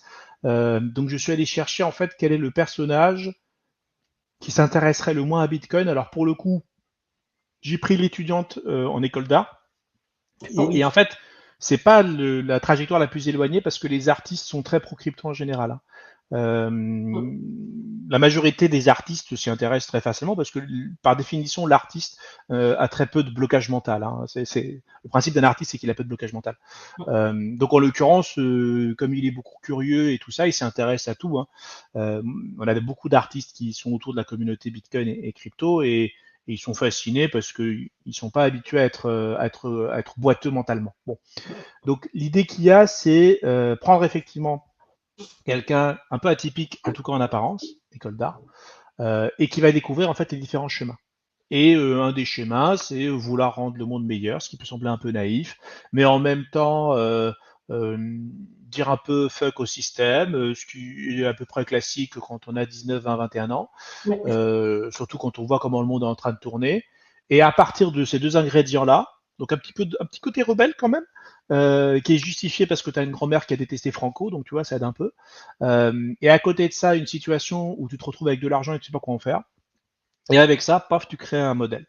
L'idée, c'est du coup, enfin pour le coup, de faire l'expérience du bull run avec des moments de doute comme le Covid. C'est-à-dire qu'en fait, ça commence avec l'arrivée du Covid aussi, hein, parce que le Covid a été un déclencheur pour plein de gens. Ouais. On s'est dit le système monétaire pourrait s'effondrer. On s'est dit est-ce que le gouvernement nous dit toute la vérité. Il y a beaucoup de gens qui ont douté de plein de choses. Le complotisme a complètement explosé à ce moment-là. Et même si je suis pas complotiste, je peux comprendre en fait pourquoi le complotisme explose à ce moment-là. Le complotisme explose quand les gens doutent. Et les gens ne Tout doutent à pas, il n'y a fait. pas de raison qu'il y ait du complotisme. Et donc, s'il y a cette explosion-là, c'est qu'il y a des doutes chez les gens, et qu'on par conséquent, en fait, on a une structuration comme ça qui s'articule, qui fait que je trouve que c'est un bon point de départ. Et il s'avère que ça a été un bon point de départ pour des tas de gens. Ce qui a fait exploser aussi le bull run des cryptos, c'est aussi cet agencement de choses qui fait que les gens Mm. se sont retrouvés chez eux confinés, ils ont eu du temps de regarder des vidéos, ils ont eu du temps de s'intéresser, et ils ont eu du temps d'être dans le télétravail et donc de changer en fait leur quotidien. Et quand on change leur quotidien brutalement, les changements sont plus faciles à accepter. Et donc, pour le coup, Alice commence à cet enchaînement qui est très particulier. Et l'objectif, c'est simplement de faire l'histoire. Et une fois qu'on a pensé l'histoire, quasiment terminée de A à Z, Mm. qui est en grande partie subir les événements, hein, au final, narrativement, c'est plutôt simple à gérer. Très rapidement, on se rend compte que, attention, là, quand on aborde un nouveau thème, il faut l'expliquer un minimum pour celles et ceux qui aiment bien comprendre de quoi on parle. Et D'accord. donc, la pédagogie se passe en deuxième couche. Ça veut dire que euh, un des points qui était important, c'est que le premier schéma pédagogique, celui que tu as montré, était important parce qu'il fallait que ça passe en une page. C'est-à-dire que en une Ouais, page, ouais, celui-là. celui-là, en Mm. une page, très peu de texte. Ça, c'est une torture pour moi de faire ça, hein. Pour moi, c'est une torture. Parce qu'en fait, j'ai très peu de texte, j'ai très peu d'espace, j'ai très peu de schéma. Mm. Expliquer ça, j'aurais voulu avoir 10 slides avec plus de temps pour bien poser les choses. Donc, très synthétique, très direct. Et en fait, ces pages-là, il n'y en a pas beaucoup, il y en a une dizaine Mm. en tout dans la BD. En fait, il faut les mettre à des moments donnés où on a des gros mots. Voilà, on a un Mm. gros mot qui arrive, blockchain, il faut expliquer ce que c'est qu'une blockchain, celle de Bitcoin en l'occurrence ici. Paf, il y a l'effondrement de Terra Luna, pourquoi il s'est effondré? Paf, on va expliquer ce que c'est que Terra Luna rapidement. Les NFT et Ethereum et donc les blockchains programmables, paf, un petit peu expliqué. Pas que pour l'attaque, à un moment donné, Mm. l'école autrichienne, paf, un petit schéma pour expliquer aussi. C'est-à-dire que à un moment donné, quand on a besoin de clés de lecture, techniques politico ou quoi que ce soit, on va sortir un peu de la narration et on va donner des éléments de compréhension. Tout en sachant que si on ne veut pas, on zappe ces éléments de programmation. Et donc c'est Ouais. comme ça que pour le coup on a construit la BD. Et en fait c'est pas du tout ce que j'imaginais au début parce que j'étais à moite-moite. Finalement on est plus 80% histoire, 20% d'explication pédagogique. Donc c'est une bande dessinée et je pense que c'est ce qui a été salué aussi par la communauté. C'est histoire first, l'histoire en premier. Ouais. Et en fait, c'est très bête, mais il n'y a pas d'histoire en fait. Quasiment tous les bouquins que vous avez sur Bitcoin, sur Pass, ce sont des bouquins qui racontent l'histoire de Bitcoin, qui expliquent pourquoi c'est merveilleux, mais on rencontre aucune histoire en fait. À part celle de Bitcoin, et éventuellement de Satoshi Nakamoto chez le Mystère Satoshi de Rémi Forte qui a été diffusé sur Arte, qui était le seul à avoir fait une histoire, mais il a triché, il a fait l'histoire de Satoshi, quoi. C'est bon, ça va, quoi. Mais personne n'a parlé d'une histoire qui est autour de Bitcoin. Et ça aussi, c'est un besoin que j'avais, c'est qu'en fait, à chaque fois que Bitcoin ou les cryptos étaient cités dans les séries et dans les films, c'est forcément débile et cadabrant. Je donne 3 exemples qui ont été juste avant et pendant l'écriture d'Alice, parce que pour le coup, je m'en souviens beaucoup plus que dans les autres. C'est un, on parle des mineurs de Bitcoin dans un épisode de Chicago Fires où en fait les pompiers doivent éteindre un immeuble où les mineurs avaient détourné l'électricité de l'immeuble, méchants mineurs. Donc tu vois déjà, voilà. Genre le mineur, c'est forcément un gars qui pique l'électricité du pauvre immeuble décrépit à Détroit ou à Chicago. Premier exemple. Deuxième exemple, on parle des NFT, et en fait, c'est dans une entreprise, le gars du service marketing qui se drogue, qui est à l'ecstasy, à la cocaïne, qui parle des NFT pour fidéliser les clients et personne ne le croit. Donc, c'est-à-dire qu'à chaque fois que les choses sont abordées, c'est soit des criminels, soit des déjantés, quoi. Et en fait, on n'a pas d'histoire où on parle du Bitcoin juste parce que c'est. Autrement, pour payer une rançon ou pour vendre de la drogue, quoi. Ce que je veux dire, c'est. Alors Moi, qu'en fait, j'ai un exemple, c'est dans The Good Wife. En fait, c'est une série et on voit un peu la descente aux enfers d'une femme qui avait été trompée, etc. Et à un moment donné, en fait, c'était un peu le clou du spectacle, le fait qu'elle dise, bah, j'ai acheté du Bitcoin hier, c'était pour montrer en fait un ah peu oui, la on a fin de touché le fond, quoi. voilà, c'est ça, de sa dépression. Et en fait, quand on pense que 95% des usages sont complètement raisonnés et stables, on ne parle que des 5% de qui se passe bien. Et on va jamais parler on laisse passer la française des jeux des pubs à la télé, alors qu'on parle pas des familles qui se finissent dans la paille parce qu'il y a un parent qui est en dépendance de jeu. Ça pose pas de problème. C'est ce que je veux dire. Donc il y a vraiment ce côté qui fait que tout objet a son côté sombre et son côté clair. Et personne n'est parfait. Rien n'est parfait, encore moins les objets et les concepts. Et en fait, à un moment donné, je dis, mais on en a marre de voir la face cachée de la Lune, quoi. Regardons la face qui est lumineuse de la Lune. Et donc l'objectif, c'est de faire une histoire où on voit un peu tout. Alice, elle est au bord de suicide, elle a peur. C'est pas une histoire drôle, hein, ce qui arrive à Alice. Hein. Donc à un moment donné, c'est pas enthousiaste. Elle devient pas riche à la fin. Elle évite d'être pauvre, ce qui est déjà pas mal. Et donc, en l'occurrence, il y a une vraie morale derrière qui fait que bah, le chemin peut être neutre, il faut juste voir toutes les couleurs. Voilà. La narration, c'était principalement ça, et les gens ont adoré. Enfin, les gens, moi, j'étais le premier surpris à quel point le retour était positif. La petite blague chez Alira, c'est que ça a évité des divorces, ça a évité des engueulades. Parce qu'en fait, quand on se forme chez Alira, comme tu le sais, bah, tu investis beaucoup de temps sur ça. Et si ton conjoint ou ta conjointe n'est pas convaincu que c'est intéressant, bah, tous les soirs, ah bah encore ton truc de Bitcoin. Enfin, vous imaginez les histoires de couple horribles qu'il peut y avoir à cause de ça. Pareil avec les enfants ou les parents qui comprennent pas ce que vous faites. Donc il y a un vrai problème là-dessus. Et j'ai fait aussi Alice pour les anciens. J'ai fait aussi une arme de conciliation massive. Vous voyez ce que je veux dire? C'est vraiment de se dire, tiens chérie, lis, c'est une romance, c'est une histoire d'une histoire qui est proche de la mienne. Tu comprends ce qui est en train de se passer, c'est pas rien, et surtout, je ne peux pas revenir en arrière. C'est-à-dire que ce que montre Alice, pour ça que j'ai choisi Alice au pays des cryptos, c'est pas anodin, c'est qu'en fait, il y a des savoirs qui sont performatifs. C'est-à-dire qu'une fois qu'on a compris ça, on ne peut plus revenir en arrière. On a été updaté, tu ne peux plus revenir à la version précédente. C'est-à-dire que si même demain, Alira est détruite, Alira, je suis obligé le ministère, arrête de ferme Alira, arrêtez avec vos conneries, et je suis obligé de changer de métier, et demain je deviens boulanger, d'accord. Même si je change complètement de vie, je ne peux plus réfléchir comme avant, c'est pas possible. C'est dans mon logiciel, c'est une connaissance performative. Une fois que vous avez compris des choses en science, vous ne pouvez plus penser le monde comme au Moyen-Âge, c'est comme ça. Donc, ce principe de Rabbit Ball, c'est ça. C'est qu'en fait, on se rend compte qu'il y a quelque chose et puis on découvre que le monde peut être différent, qu'on nous a menti quand on était petit d'une certaine façon, qu'on vit dans une illusion collective mais qu'il y a d'autres types d'illusions collectives et que par conséquent, en fait, ça se voit dans Alice et les gens sont contents parce qu'en fait, on montre ce chemin possible par l'intermédiaire d'Alice. Et en fait, c'est beaucoup plus beau d'avoir un chemin où on découvre des choses, on ne peut plus revenir en arrière mentalement, plutôt que de parler de comment fonctionne Bitcoin et est-ce que c'est une réserve de valeur ou pas. Au final, les gens s'en foutent. Déjà, réserve de valeur, 99% des Français savent même pas ce que c'est. Donc, Tu vois ce que je veux dire? C'est-à-dire qu'à un moment donné, en plus, en France, on n'a clairement pas l'éducation financière pour s'intéresser réellement à ça.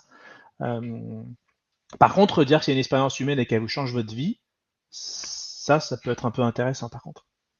Effectivement, ça change la vie et moi, je me retrouve dans ce que tu disais qu'on ne peut pas le désapprendre.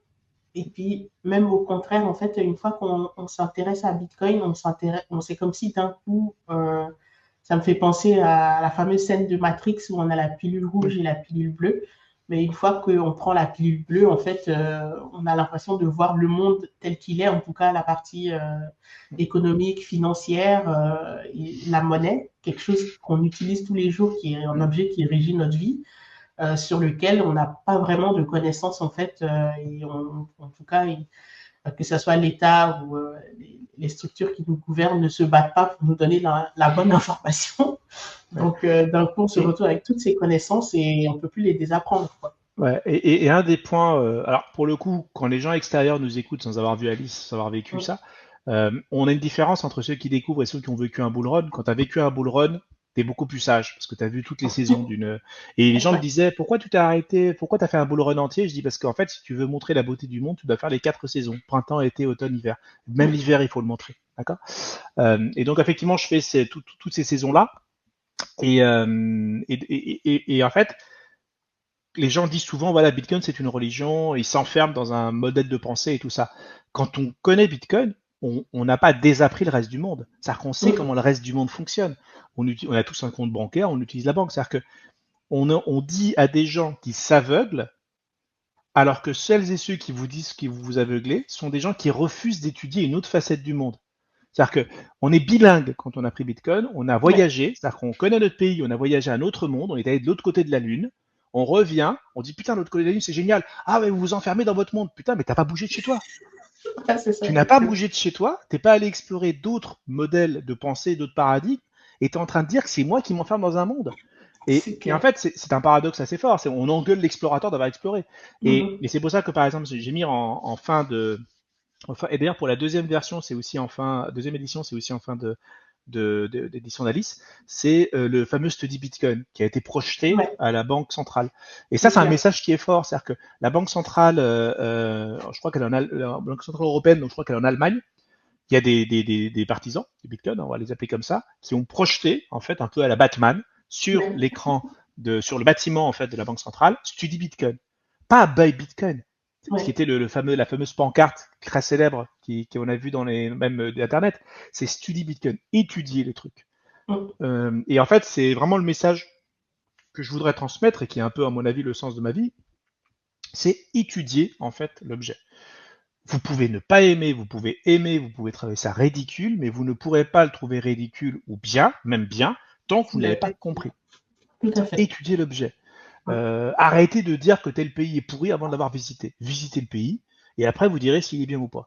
Et vous aurez le droit de dire qu'il est pas. Il y a plein de gens qui étudient Bitcoin et qui disent j'ai étudié mais ça m'intéresse pas parce qu'il y a ça, ça et ça. Et ils ont raison. C'est un truc sombre de Bitcoin, ils ont raison. Sauf qu'en fait 90% des gens qui critiquent Bitcoin n'ont jamais fait une transaction de leur vie. Euh, Exactement.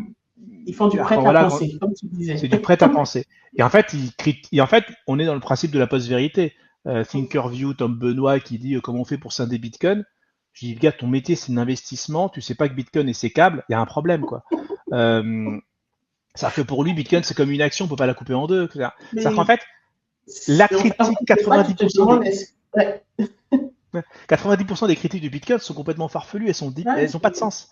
Et en fait, c'est le syndrome des gens qui ont juste été dans le prêt-à-penser, dans la post-vérité, qui disent ce truc-là me dérange, qu'est-ce que je pourrais dire qui soit pas vérifiable ou pas, qui est machin, et qui va suffisamment éloigner les gens pour que je puisse continuer à vendre mon or et mes immobiliers. Et en exactement. fait, c'est pas honnête comme jeu. C'est pas honnête comme jeu. Et moi, la seule chose que je demande, c'est que le jeu soit honnête. Étudiez l'objet, après, vous en pourrez en dire du mal. Mais dites du mal d'un objet que vous avez compris. Ce sera beaucoup plus C'est simple pour tout le ça. monde. Et puis, vous allez être Voilà. beaucoup plus pertinent, en fait, dans votre critique. Mais Mm. c'est vrai que des fois, je me dis, notamment, tu citais l'épisode de Flickerview, à un moment donné, je me suis dit, c'est pas possible. Peut-être qu'il fait exprès. Ce que je veux dire, les informations sont faciles à vérifier. Donc, Ouais, C'est... enfin, alors c'est une critique qui se fait souvent, c'est que ce soit journalistes ou des gens qui vendent autre chose que du Bitcoin, assez étrangement, euh, tout ce qu'ils disent est vous faites ça sur Krog ou ChatGPT, en 2 minutes, c'est contredit. Donc en fait, aujourd'hui, la contradiction fait partie de la vérité. Aujourd'hui, quand on dit voilà, Bitcoin est un désastre écologique, bah oui et non, mais dans le sens, il y a plein de papiers qui disent le contraire, des papiers scientifiques à comité de lecture. Pourtant, des papiers scientifiques à comité de lecture qui disent que Bitcoin est un désastre, il n'y a quasiment rien. C'est-à-dire que même la science est du côté de Bitcoin aujourd'hui. Et en fait, le journaliste qui dit un truc complètement à bas d'écran pour faire du like, c'est pas la vérité en fait. Les journalistes n'écrivent pas la vérité. Ça fait bizarre quand je dis ça, mais c'est pas leur métier d'écrire la vérité. La vérité, c'est la science, c'est éventuellement les professeurs, et encore, ils sont biaisés. C'est la construction qu'on fait avec tous les éclats. Le métier des journalistes, c'est pas dire le vrai. Le métier des journalistes, c'est dire de l'information. C'est très différent. Et donc, par conséquent, euh, moi, c'est un truc que mon père m'a appris à 10 ans. Hein. Tu sais que les journalistes parfois mentent. Hein. Et puis quand vous avez découvert, il y a des armes de destruction massive en Irak avec un gars qui remue une fiole, on massacre le pays, on n'a rien trouvé, bah tu comprends que les médias peuvent mentir, que les hommes politiques peuvent mentir. C'est pas un complotisme de comprendre que les gens peuvent mentir quand c'est dans leur intérêt. Enfin, si penser que mentir pour défendre des intérêts c'est du complotisme, bah en Ah fait bah, c'est complètement fou quoi. Je veux dire non, les c'est gens clair. peuvent mentir, les gens mentent tout le temps, c'est pas un problème. Il n'empêche quand même que ça ne veut pas dire que les gens mentent tout le temps. Voilà, c'est l'un ou l'autre. C'est clair. Donc là, on a beaucoup parlé de Bitcoin. Ça me fait penser à un point qui arrive à la fin de Alice. Oui, Elle dit, j'ai sauvé l'essentiel. oui, Et à la fin, on voit en fait son wallet Bitcoin. Est-ce que pour toi, du coup, Bitcoin, c'est l'essentiel, euh, on va dire, de l'écosystème crypto? oui, oui. Ça veut dire que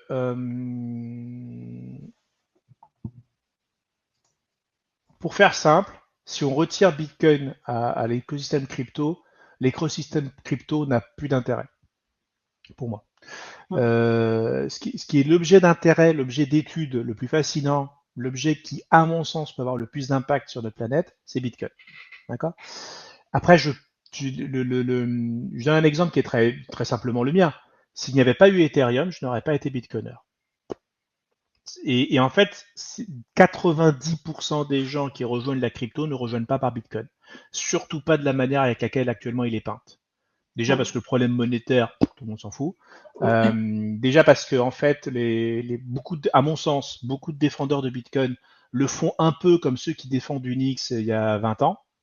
Or, en fait, Unix n'était pas la meilleure manière d'aborder l'informatique. Par contre, celles et ceux qui ont rejoint l'informatique par macOS ou par Windows sont devenus Unixiens après par la suite. En fait, faire venir quelqu'un de l'extérieur et le mettre dans Unix tout de suite, c'est criminel. Ça veut dire qu'il y a des mondes, ce que j'appelle les danseuses ou les danseurs dans le monde de la crypto, c'est-à-dire qu'il y a des choses qui attirent l'attention. On arrive, ça fait du bruit, il y a des paillettes, il y a de la musique et tout. Et après, en fait, quand on découvre tout ce monde-là, on découvre un objet précieux. On se dit comment ça se fait que cet objet-là a les 3/4 de la market cap. Comment ça se fait que les politiques parlent de cet objet et pas des autres. Et comment ça se fait en fait que le message qui est porté par les bitcoiners fait beaucoup plus sens que les autres. Ça veut dire qu'il faut qu'il y ait cet écosystème-là, parce que cet écosystème-là attire énormément plus de monde que les messages importants. Et en fait, parce que cet écosystème est là, après on s'intéresse à un objet qui pour moi est essentiel, qui est Bitcoin. Je donne un exemple très simple au niveau d'Alice. Il y a eu beaucoup de personnes qui m'ont dit ah, t'as mis Alix au pays des cryptos et pas Alix au prix du Bitcoin. Déjà, Alix au prix du Bitcoin, ça sonne un peu moins bien. Et en fait, les merveilles, c'est aussi l'absurde. Quand Alice rentre dans le pays des merveilles, bah, y a un chat qui parle, il y a une limace qui fume de la pipe, il y a la folie en fait, il y a aussi des trucs complètement loufoques, le petit lapin, et en fait, il y a plein de choses débiles, mais on accepte qu'elles soient normales, et parce qu'en fait, on accepte que ces choses-là soient débiles, on ouvre notre esprit, et après, Bitcoin, il rentre facilement. C'est très difficile de faire entrer Bitcoin dans son intégralité à un esprit qui n'est pas ouvert.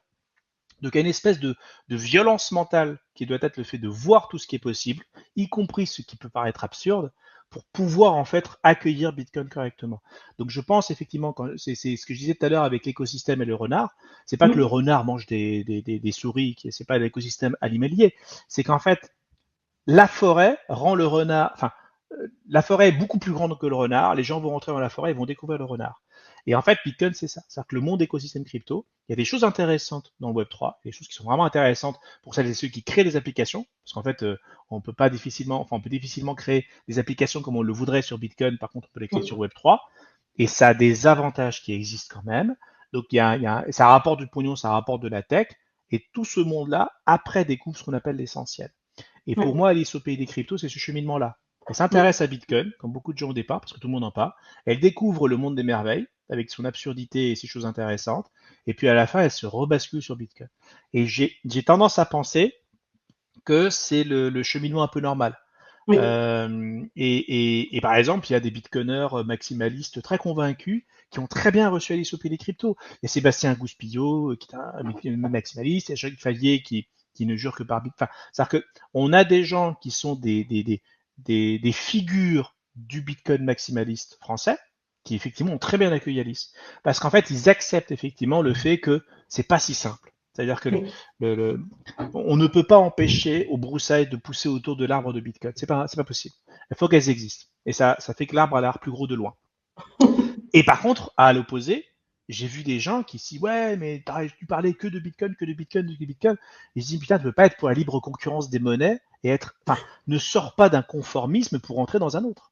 C'est-à-dire que tu ne peux pas te dire il n'y a que la monnaie d'État et demain il n'y a que Bitcoin. C'est la libre concurrence des. Enfin, tu ne peux pas vouer le culte unique.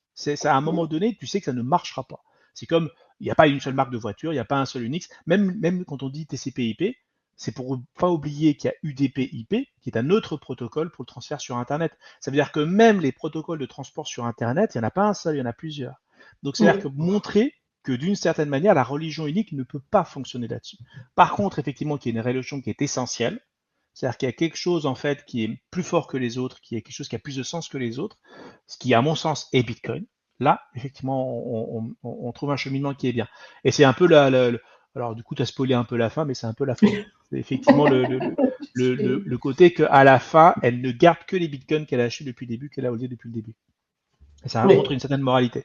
Par contre, il faut que jeunesse se fasse. On ne peut pas demander à l'enfant de devenir adulte sans qu'il passe par une phase d'adolescence. Et je pense que les cryptos, c'est la phase d'adolescence et elle est nécessaire à faire un bel adulte. On ne peut pas demander à un enfant d'être adulte tout de suite. On ne peut pas demander à quelqu'un de devenir bitcoiner pur et dur tout de suite. Enfin, certaines personnes en sont capables. Je pense que la majorité des gens ont besoin d'explorer l'univers des possibles pour accepter ce qu'est Bitcoin dans toute sa complexité. Je pense. C'est mon avis. Je suis d'accord. Et surtout, on peut pas on peut pas transmettre son expérience à quelqu'un en lui mettant cette expérience-là directement dans sa tête. Il faut qu'il la construise aussi. Ah oui. Donc, en fait, la personne doit passer elle-même par ces différentes étapes, en fait, sans qu'on lui dise non, mais moi, j'ai déjà fait le parcours, je te dis que c'est comme ça. Non. Une grande partie des bitcoins maximalistes sauvages, quand tu leur poses la question autour d'une bière, ils te disent qu'ils ont shitcoiné aussi quand ils étaient petits. Hein. Donc à un moment donné, oui, laisse leur faire des bêtises aussi. Personne t'a jugé quand tu faisais les tiennes. Donc voilà. C'est clair. Du coup, on avance un peu avec les questions. C'est un sujet qu'on a évoqué au début de l'interview, mais j'aimerais qu'on revienne dessus. C'est aujourd'hui, est-ce que on a la méfiance de Bitcoin, tu trouves que c'est la même chose que Internet ou l'ordinateur à l'époque? Alors, oui et non. Oui, parce que la nature est hors du vide et pour le coup, le vide étant colonisé par les angoisses. On est dans le schéma très classique qui fait qu'on a acheté des caillasses à la machine à vapeur, on a acheté des caillasses à l'électricité, on a acheté des caillasses aux ordinateurs. Enfin, je me redis, mais c'est le principe. Hein, c'est quelque chose de nouveau arrive. Dans les sociétés particulièrement françaises, 8% d'entrepreneuriat et un système éducatif qui est très fort, il est plus simple de ne rien faire et d'être méfiant, parce que personne t'engueule d'être méfiant, mais on t'engueule d'avoir été trop enthousiaste. Un exemple très simple. Rapport Thierry, polytechnicien, qui dit que l'Internet n'est pas adapté à l'utilisation commerciale. Voilà. accepté par toute la technocratie française de l'époque en disant oui, vous avez raison, on va pas utiliser Internet, alors que le reste du monde l'utilisait. Bon, il y a une entité française qui a été extrêmement intelligente, c'est la Société Générale, lorsqu'effectivement a fait pression avec des banques américaines pour que le chiffrement numérique soit autorisé aux civils. Parce que le chiffrement numérique, c'était interdit aux civils avant, pour pouvoir faire du e-commerce. C'est-à-dire qu'il y a eu un éclair de génie de la Société Générale à une époque, avec d'autres banques, pour faire pression à tous les gouvernements en disant acceptez le chiffrement pour les humains parce qu'on pourra faire du e-commerce et ça fera du pognon. Complètement en contradiction avec le rapport Terry. Bon. Et en fait, dans la logique qu'il y a, personne, aucun homme politique n'est aujourd'hui confronté à ses responsabilités d'avoir niqué l'économie numérique française. C'est-à-dire qu'on a les meilleurs ingénieurs du monde, on a les meilleurs informaticiens, les meilleurs mathématiciens du monde, on aurait pu avoir Google, Facebook, on aurait pu être la Silicon Valley. Exactement. Aucun homme politique qui a fait un manque à gagner de plusieurs milliards, qui est responsable d'un chômage horrible, qui est responsable d'une situation de dépendance internationale désastreuse, c'est-à-dire que cette personne-là, en refusant le numérique, a tué l'économie française, on l'engueule même pas dans le journal de 20 heures. C'est-à-dire qu'à aucun moment même, ces personnes-là sont remises devant leurs responsabilités. Et en fait, on vit dans un monde comme ça. C'est-à-dire qu'un homme politique ou une femme politique peut détruire son pays sans aucun problème. Ça, c'est un premier point qui est effectivement grave. C'est-à-dire qu'en fait, par excès de prudence, on peut tout faire. C'est pas un problème. Et on l'a vu, par excès de prudence, on peut enfermer les gens dans leur appartement pendant 6 ans sans penser à un moment donné que ça aura des empreintes psychologiques complètement irréversibles. Ouais. Mais on ne remet pas ça en question, puisqu'en fait, la prudence est sacrée. Et donc, dès qu'il y a quelque chose de nouveau, puisque la prudence est sacrée, on ne vous engueulera pas de ne pas être monté sur le train. Par contre, si vous montez dans le train, acceptez les critiques. Or, il faut qu'il y ait des gens qui montent dans le train, sinon on serait encore dans une caverne, parce qu'à mon avis, je crois que le premier qui est sorti de la caverne s'est fait engueuler. Hein. Oui, le premier qui a traversé une colline pour aller voir ce qu'il y a de l'autre côté, il a dû se faire engueuler bien sévère par le chaman du village. Donc il faut qu'il y ait des gens qui se fassent engueuler pour tester des choses nouvelles. Or, on est dans une société où en fait, rester immobile n'est pas perçu comme une erreur. Ça veut dire que l'inaction n'est jamais perçue comme une erreur. Or, c'est une erreur très forte, l'inaction. Rester à côté de quelqu'un qui a une crise cardiaque, si on lui fait une réanimation, votre inaction va le tuer. D'accord ? Or, en économie et en fait en société, cette inaction n'est jamais culpabilisante. Bon. Et donc, ça a un véritable impact. C'est-à-dire que pour le coup, sociétalement, on a cette difficulté-là à ne pas voir l'inaction devant une nouvelle technologie, ou en tout cas le mépris sans le comprendre, comme étant quelque chose de discutable, voire même de critiquable. Bon, premier point. Deuxième point qui est beaucoup plus important, on compare souvent l'évolution d'Internet avec Beacon. Il y a un parallèle qui est juste, c'est une technologie libre, c'est une technologie qui n'a pas de service marketing, c'est une technologie qui va contre Mans et Barré, et donc par conséquent, effectivement, il y a des similarités très fortes. Mais il y a quelque chose d'important, c'est que plus que jamais, on se bat actuellement contre le monde de l'argent, qui va peu à peu absorber l'objet, hein, comme il a absorbé tous les objets du monde. Donc en fait, on se bat contre notre culture, on se bat contre une forme de décentralisation, on se bat contre effectivement une forme d'activité monétaire et bancaire. Donc c'est une lutte beaucoup plus sauvage. Beaucoup plus sauvage. Ça veut dire, et qui, à mon avis, sera une lutte beaucoup plus longue. Parce qu'en fait, quand Internet prend la place, il fait chier la poste, il fait chier le téléphone, il fait chier le Minitel, il fait chier les médias, mais ça va. Quand l'informatique arrive, il fait chier le lobby des machines à écrire, mais ça va. Et ce que je veux dire, c'est-à-dire que on bouscule des gens de la table, mais on bouscule pas n'importe qui. Bitcoin bouscule les princes d'argent, bouscule les plus puissants du monde.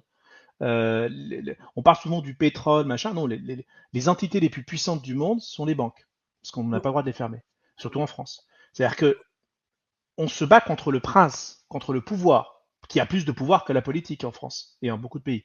Donc en fait, on se bat contre ce qui est le plus puissant. Mais en fait, ce plus puissant n'est pas idiot. C'est-à-dire que 80% des gens qui bossent dans la finance, dans les métiers d'argent, ils n'ont pas du tout le discours de celles et ceux qui veulent attirer l'attention dans les plateaux de télé. Les CGP, on en a plein chez Alira qui viennent se former. Les gens de la banque, on a beaucoup d'employés de banque qui viennent se former chez Alira. Ils ne sont pas idiots. Ils savent que dans le mot finance centralisée, il y a finance. Ils comprennent que c'est une mutation de leur métier. Bitcoin est une mutation de leur métier. C'est une autre active qu'ils vont devoir gérer. Ils comprennent que le monde va être fait avec ou sans eux. Et donc, par conséquent, ils vont s'approprier cette technologie-là. Sauf qu'effectivement, Pour qu'elle s'approprie, pour qu'elle devienne systémique, il faut du temps. Et quand on me dit, voilà, mais il y a des bitcoins, il y a l'ETF Bitcoin, déjà l'ETF Bitcoin était prévu dès le début, Satoshi l'avait prévu, et c'est normal. C'est une forme d'argent, il est normal que les métiers d'argent s'approprient cette forme d'argent et l'utilisent. D'accord?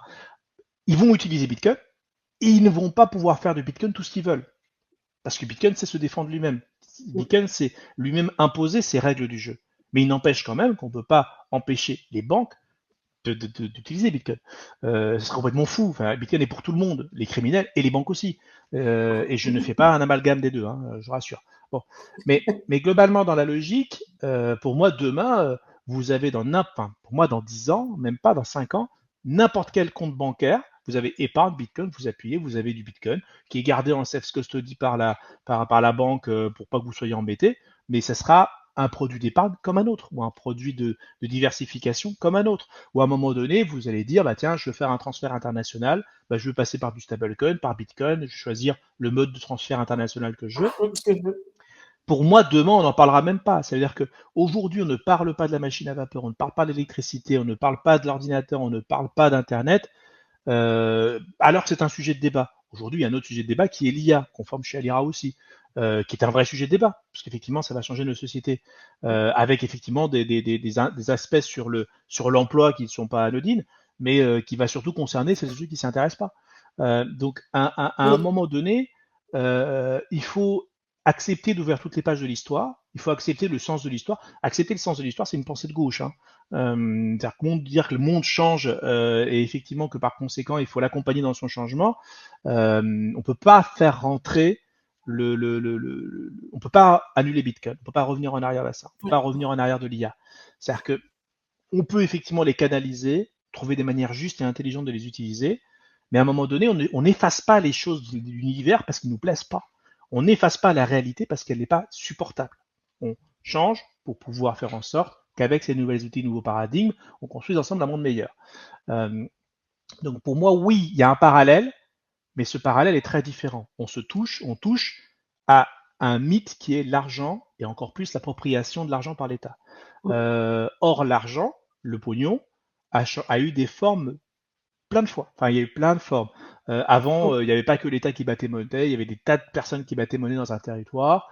Il y a eu plein de manières en fait de gérer l'argent. Elle a été très polyglotte, elle a beaucoup changé de forme. Il n'empêche tout simplement qu'on l'a oublié. On a l'impression que l'argent n'a pas changé depuis alors qu'en fait ça fait que un siècle qu'elle n'a pas changé. Effectivement,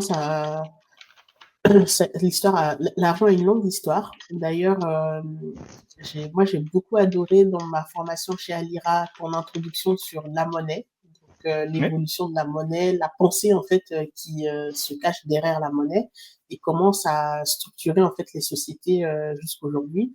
Et je pense que c'est indispensable en fait de bien saisir ça, pour bien saisir aussi Bitcoin et sa proposition de valeur et de comprendre que c'était inévitable qu'à un moment, en fait, on ait un objet comme Bitcoin qui, on va dire, vienne compléter cette histoire de la monnaie. Si on connaît l'histoire de la monnaie et l'histoire du numérique, Bitcoin est une créature attendue. Voilà, c'est normal qu'elle crée. Il y a des tentatives qui ont été abordées. Enfin, il y a eu des pré-Bitcoin et des post-Bitcoin, hein, mais c'était quelque chose qui était attendu. Et un point là-dessus, juste pour compléter ce que tu as dit, c'est qu'effectivement, la monnaie dans laquelle on est conditionne notre univers. C'est pour ça qu'effectivement, la notion de monnaie finie, monnaie dure, a un sens dans l'univers aussi. Mais le monde, en fait, les monnaies sont aussi les enfants de leur époque. D'accord? C'est ça aussi qui est important. C'est-à-dire que, en même temps, les monnaies sont leurs enfants de leur époque, et quand elles naissent, elles permettent à une nouvelle forme d'époque. Tout simplement. Comme il y a eu des tas d'époques différentes selon la monnaie qu'on adoptait à l'époque. Aujourd'hui, peut-être que le modèle de monnaie qu'on a aujourd'hui, le modèle de monnaie dette n'est peut-être plus adapté à un monde aux ressources limitées et peut-être en décroissance demain, et que par conséquent, il faut réfléchir à d'autres alternatives qui ne sont pas compatibles avec ce qu'on a comme monnaie actuellement, par exemple. Exactement. Et du coup, dans cette méfiance globale en fait qu'on a, pour revenir à, on va dire, ton métier actuel, est-ce que de ta vision, les certifications de métier qu'on a aujourd'hui, parce que ce sont des titres qui sont reconnus en RNCP, est-ce que ces certifications de métier, elles impliquent une forme d'acceptation Oui, institutionnelle. totalement. Pour moi, c'est la. Il y a des gens qui disent ah l'IRA, vous avez réussi, vous avez formé 2000 anciens, machin. C'est bien d'avoir formé 2000 personnes, hein, je dis pas le contraire. Hein. Vous avez été un phare, tout le monde vous connaît, on a vu la petite vidéo, il y a les chroniques et tout, les 150 talks à l'IRA. Tout ceci n'a pas de valeur si les certifications ne sont pas cristallisées. Ça veut dire que le fait de gloire d'Alira, le perçage dans le blindage institutionnel, ce que l'histoire retiendra, à mon sens, d'Alira, c'est les 3 certifications Web3 qu'elle a mis en place. Et celles qui sont à venir. Pourquoi ces 3-là? Parce que c'est les 3 premières en France. C'est-à-dire que, à part celle de développeurs Web3, blockchain, qui existait un peu déjà avant, c'est-à-dire que comme quoi la technique a toujours plus de facilité d'acceptation que les autres, les 2 autres ont été les premières de France. Ça veut dire celle qui est liée à Consulting Blockchain, qui est effectivement celle d'accompagner et de mettre en place un projet Web3. Ça n'existait pas avant. Il n'y avait pas de chefferie Web3. Alira est le seul organisme en France et en partie de l'Europe à distribuer un certificat de chefferie de projet Web3. D'accord. Il y a beaucoup d'OF qui donnent des certificats de chefferie de projet, mais Web3, en France, Alira est la seule. Il y a une autre école, mais je ne citerai pas ici, mais qui est assez peu connue d'ailleurs, que personne ne connaît. Pour la finance centralisée, c'était la première certif. La première certification de finance centralisée de France a été celle d'Alira. Et en fait, cette certif-là en particulier, la dernière, pour moi, elle a un impact qui est colossal, qui est d'accepter que la finance centralisée soit un métier, en tout cas un ensemble de compétences reconnues par l'État. Parce qu'en fait, que veut dire une certification reconnue par l'État? Parce que les gens ne savent pas ce que c'est qu'une certification reconnue par l'État. Ils se disent oui, c'est bien parce qu'on peut avoir des financements avec. Pourquoi on peut avoir des financements avec? Parce qu'une certification reconnue par l'État est la reconnaissance de l'État, et en l'occurrence du ministère du Travail, par témoignage, par retour, par audit, que les compétences délivrées pour cette certification sont nécessaires, utiles et réclamées par le monde du travail. C'est-à-dire que quand vous n'avez pas une certification qui n'a rien à voir, rien, ni l'État ni personne, n'assure que ce que vous apprenez est nécessaire dans le marché du travail. D'accord? Ou en tout cas dans le marché du travail comme vous le définissez, ce que vous voulez faire. En faisant à l'IRA, notamment en faisant la formation de DeFi, on apprend les choses qui sont nécessaires pour le monde de la DeFi et de tout ce qui est autour, c'est-à-dire la finance.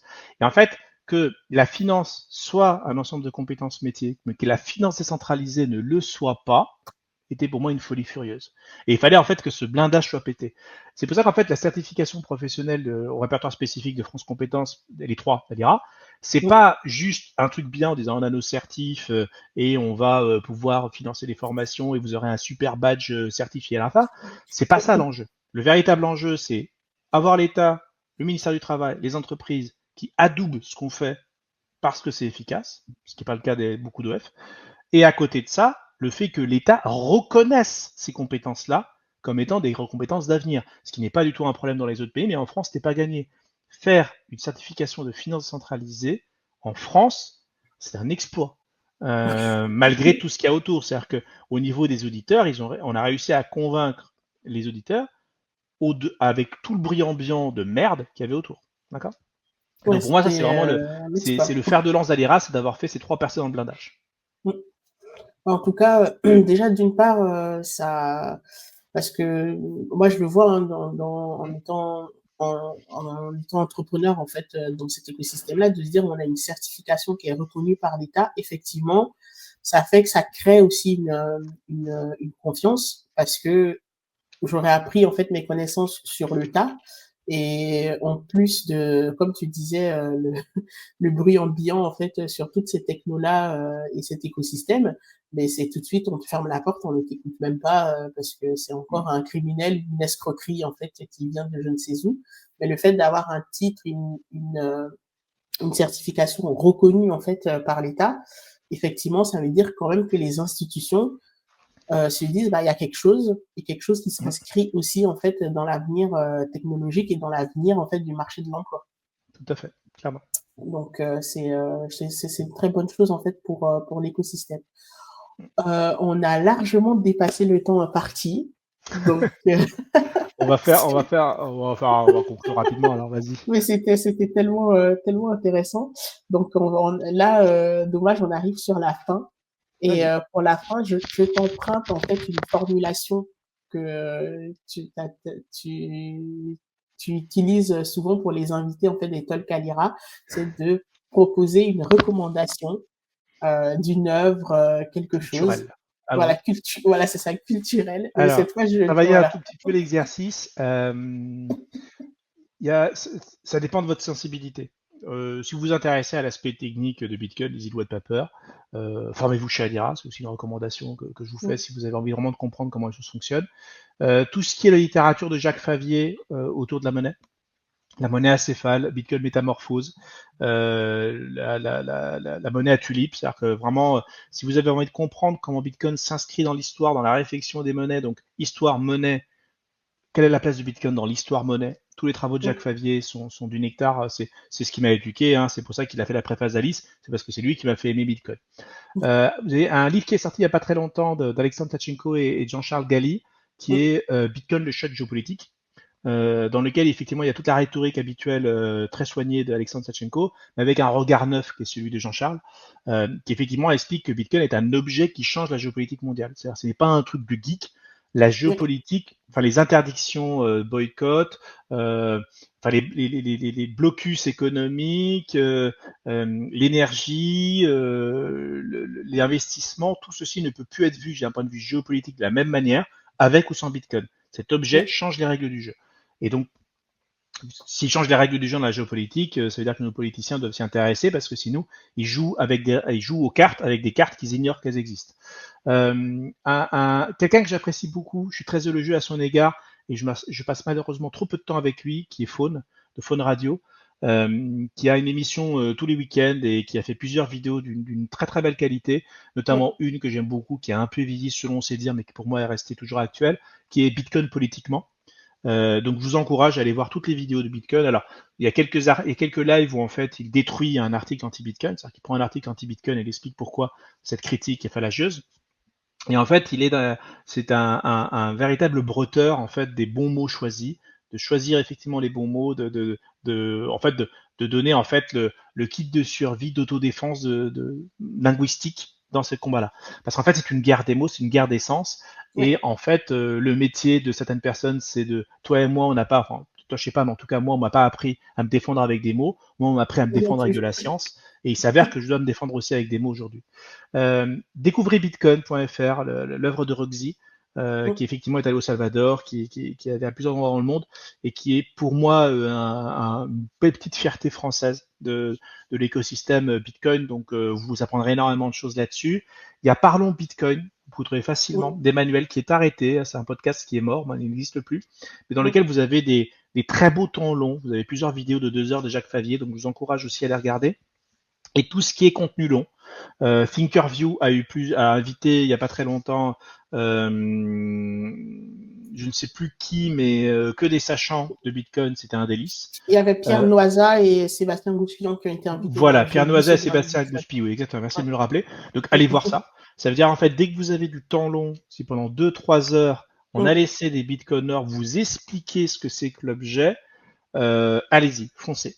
Ça ne restez pas, pensez pas que vous arrivez à manger ça en 15 minutes. Il faut du temps long pour comprendre la complexité de cet objet. C'est nécessaire, ça prend du temps. Une phrase de Jacques Favier, c'est que ce soit pour investir ou pour comprendre Bitcoin, prenez votre temps. C'est-à-dire que ce n'est qu'après plusieurs dizaines, voire centaines d'heures de Bitcoin qu'on comprend beaucoup de choses. Avant, en fait, il nous manque des clés de lecture. Alice, elle vous montre un chemin initiatique, elle vous montre des clés de lecture, mais à la fin, vous n'avez pas tout compris, et c'est normal. Mais vous avez déjà le vocabulaire pour comprendre d'autres choses. Donc, ayez conscience que c'est un objet d'étude qui est fascinant, et que pour le coup, on ne peut pas le balayer de revers de main, parce que pour le coup, c'est se voiler une partie du monde, et donc dans une forme de religion. Donc voilà, c'est tout ce que je vous conseille. Déjà pas mal, là, je vous ai mis 400 C'est déjà pas mal. Ça va aller. Je mettrai tout ça en description, en commentaire épinglé de la vidéo parce que c'est très riche. Et moi, ça va me permettre aussi. Voilà, c'est ça. Je suis la première consommatrice de cette liste parce qu'il y a dedans des éléments que j'ai pas encore eu le temps de consulter.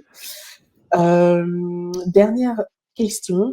avant de conclure, un conseil à celles et ceux qui veulent transmettre la crypto autrement. Toi, tu as, on va dire, ouvert la voie avec Alice, qui sort de ce qu'on a l'habitude de connaître avec des documentations, on va dire, plus techniques.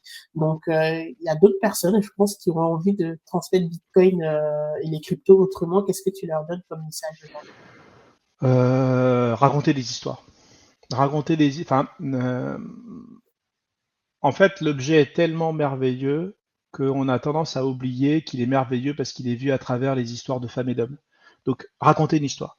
Raconter une histoire, la vôtre, raconter des histoires. Il y a machin, par exemple, qui a connu Bitcoin et maintenant il a un petit magasin au fin fond du Sénégal où il vend du Bitcoin. Enfin, trouvez des histoires et racontez-les.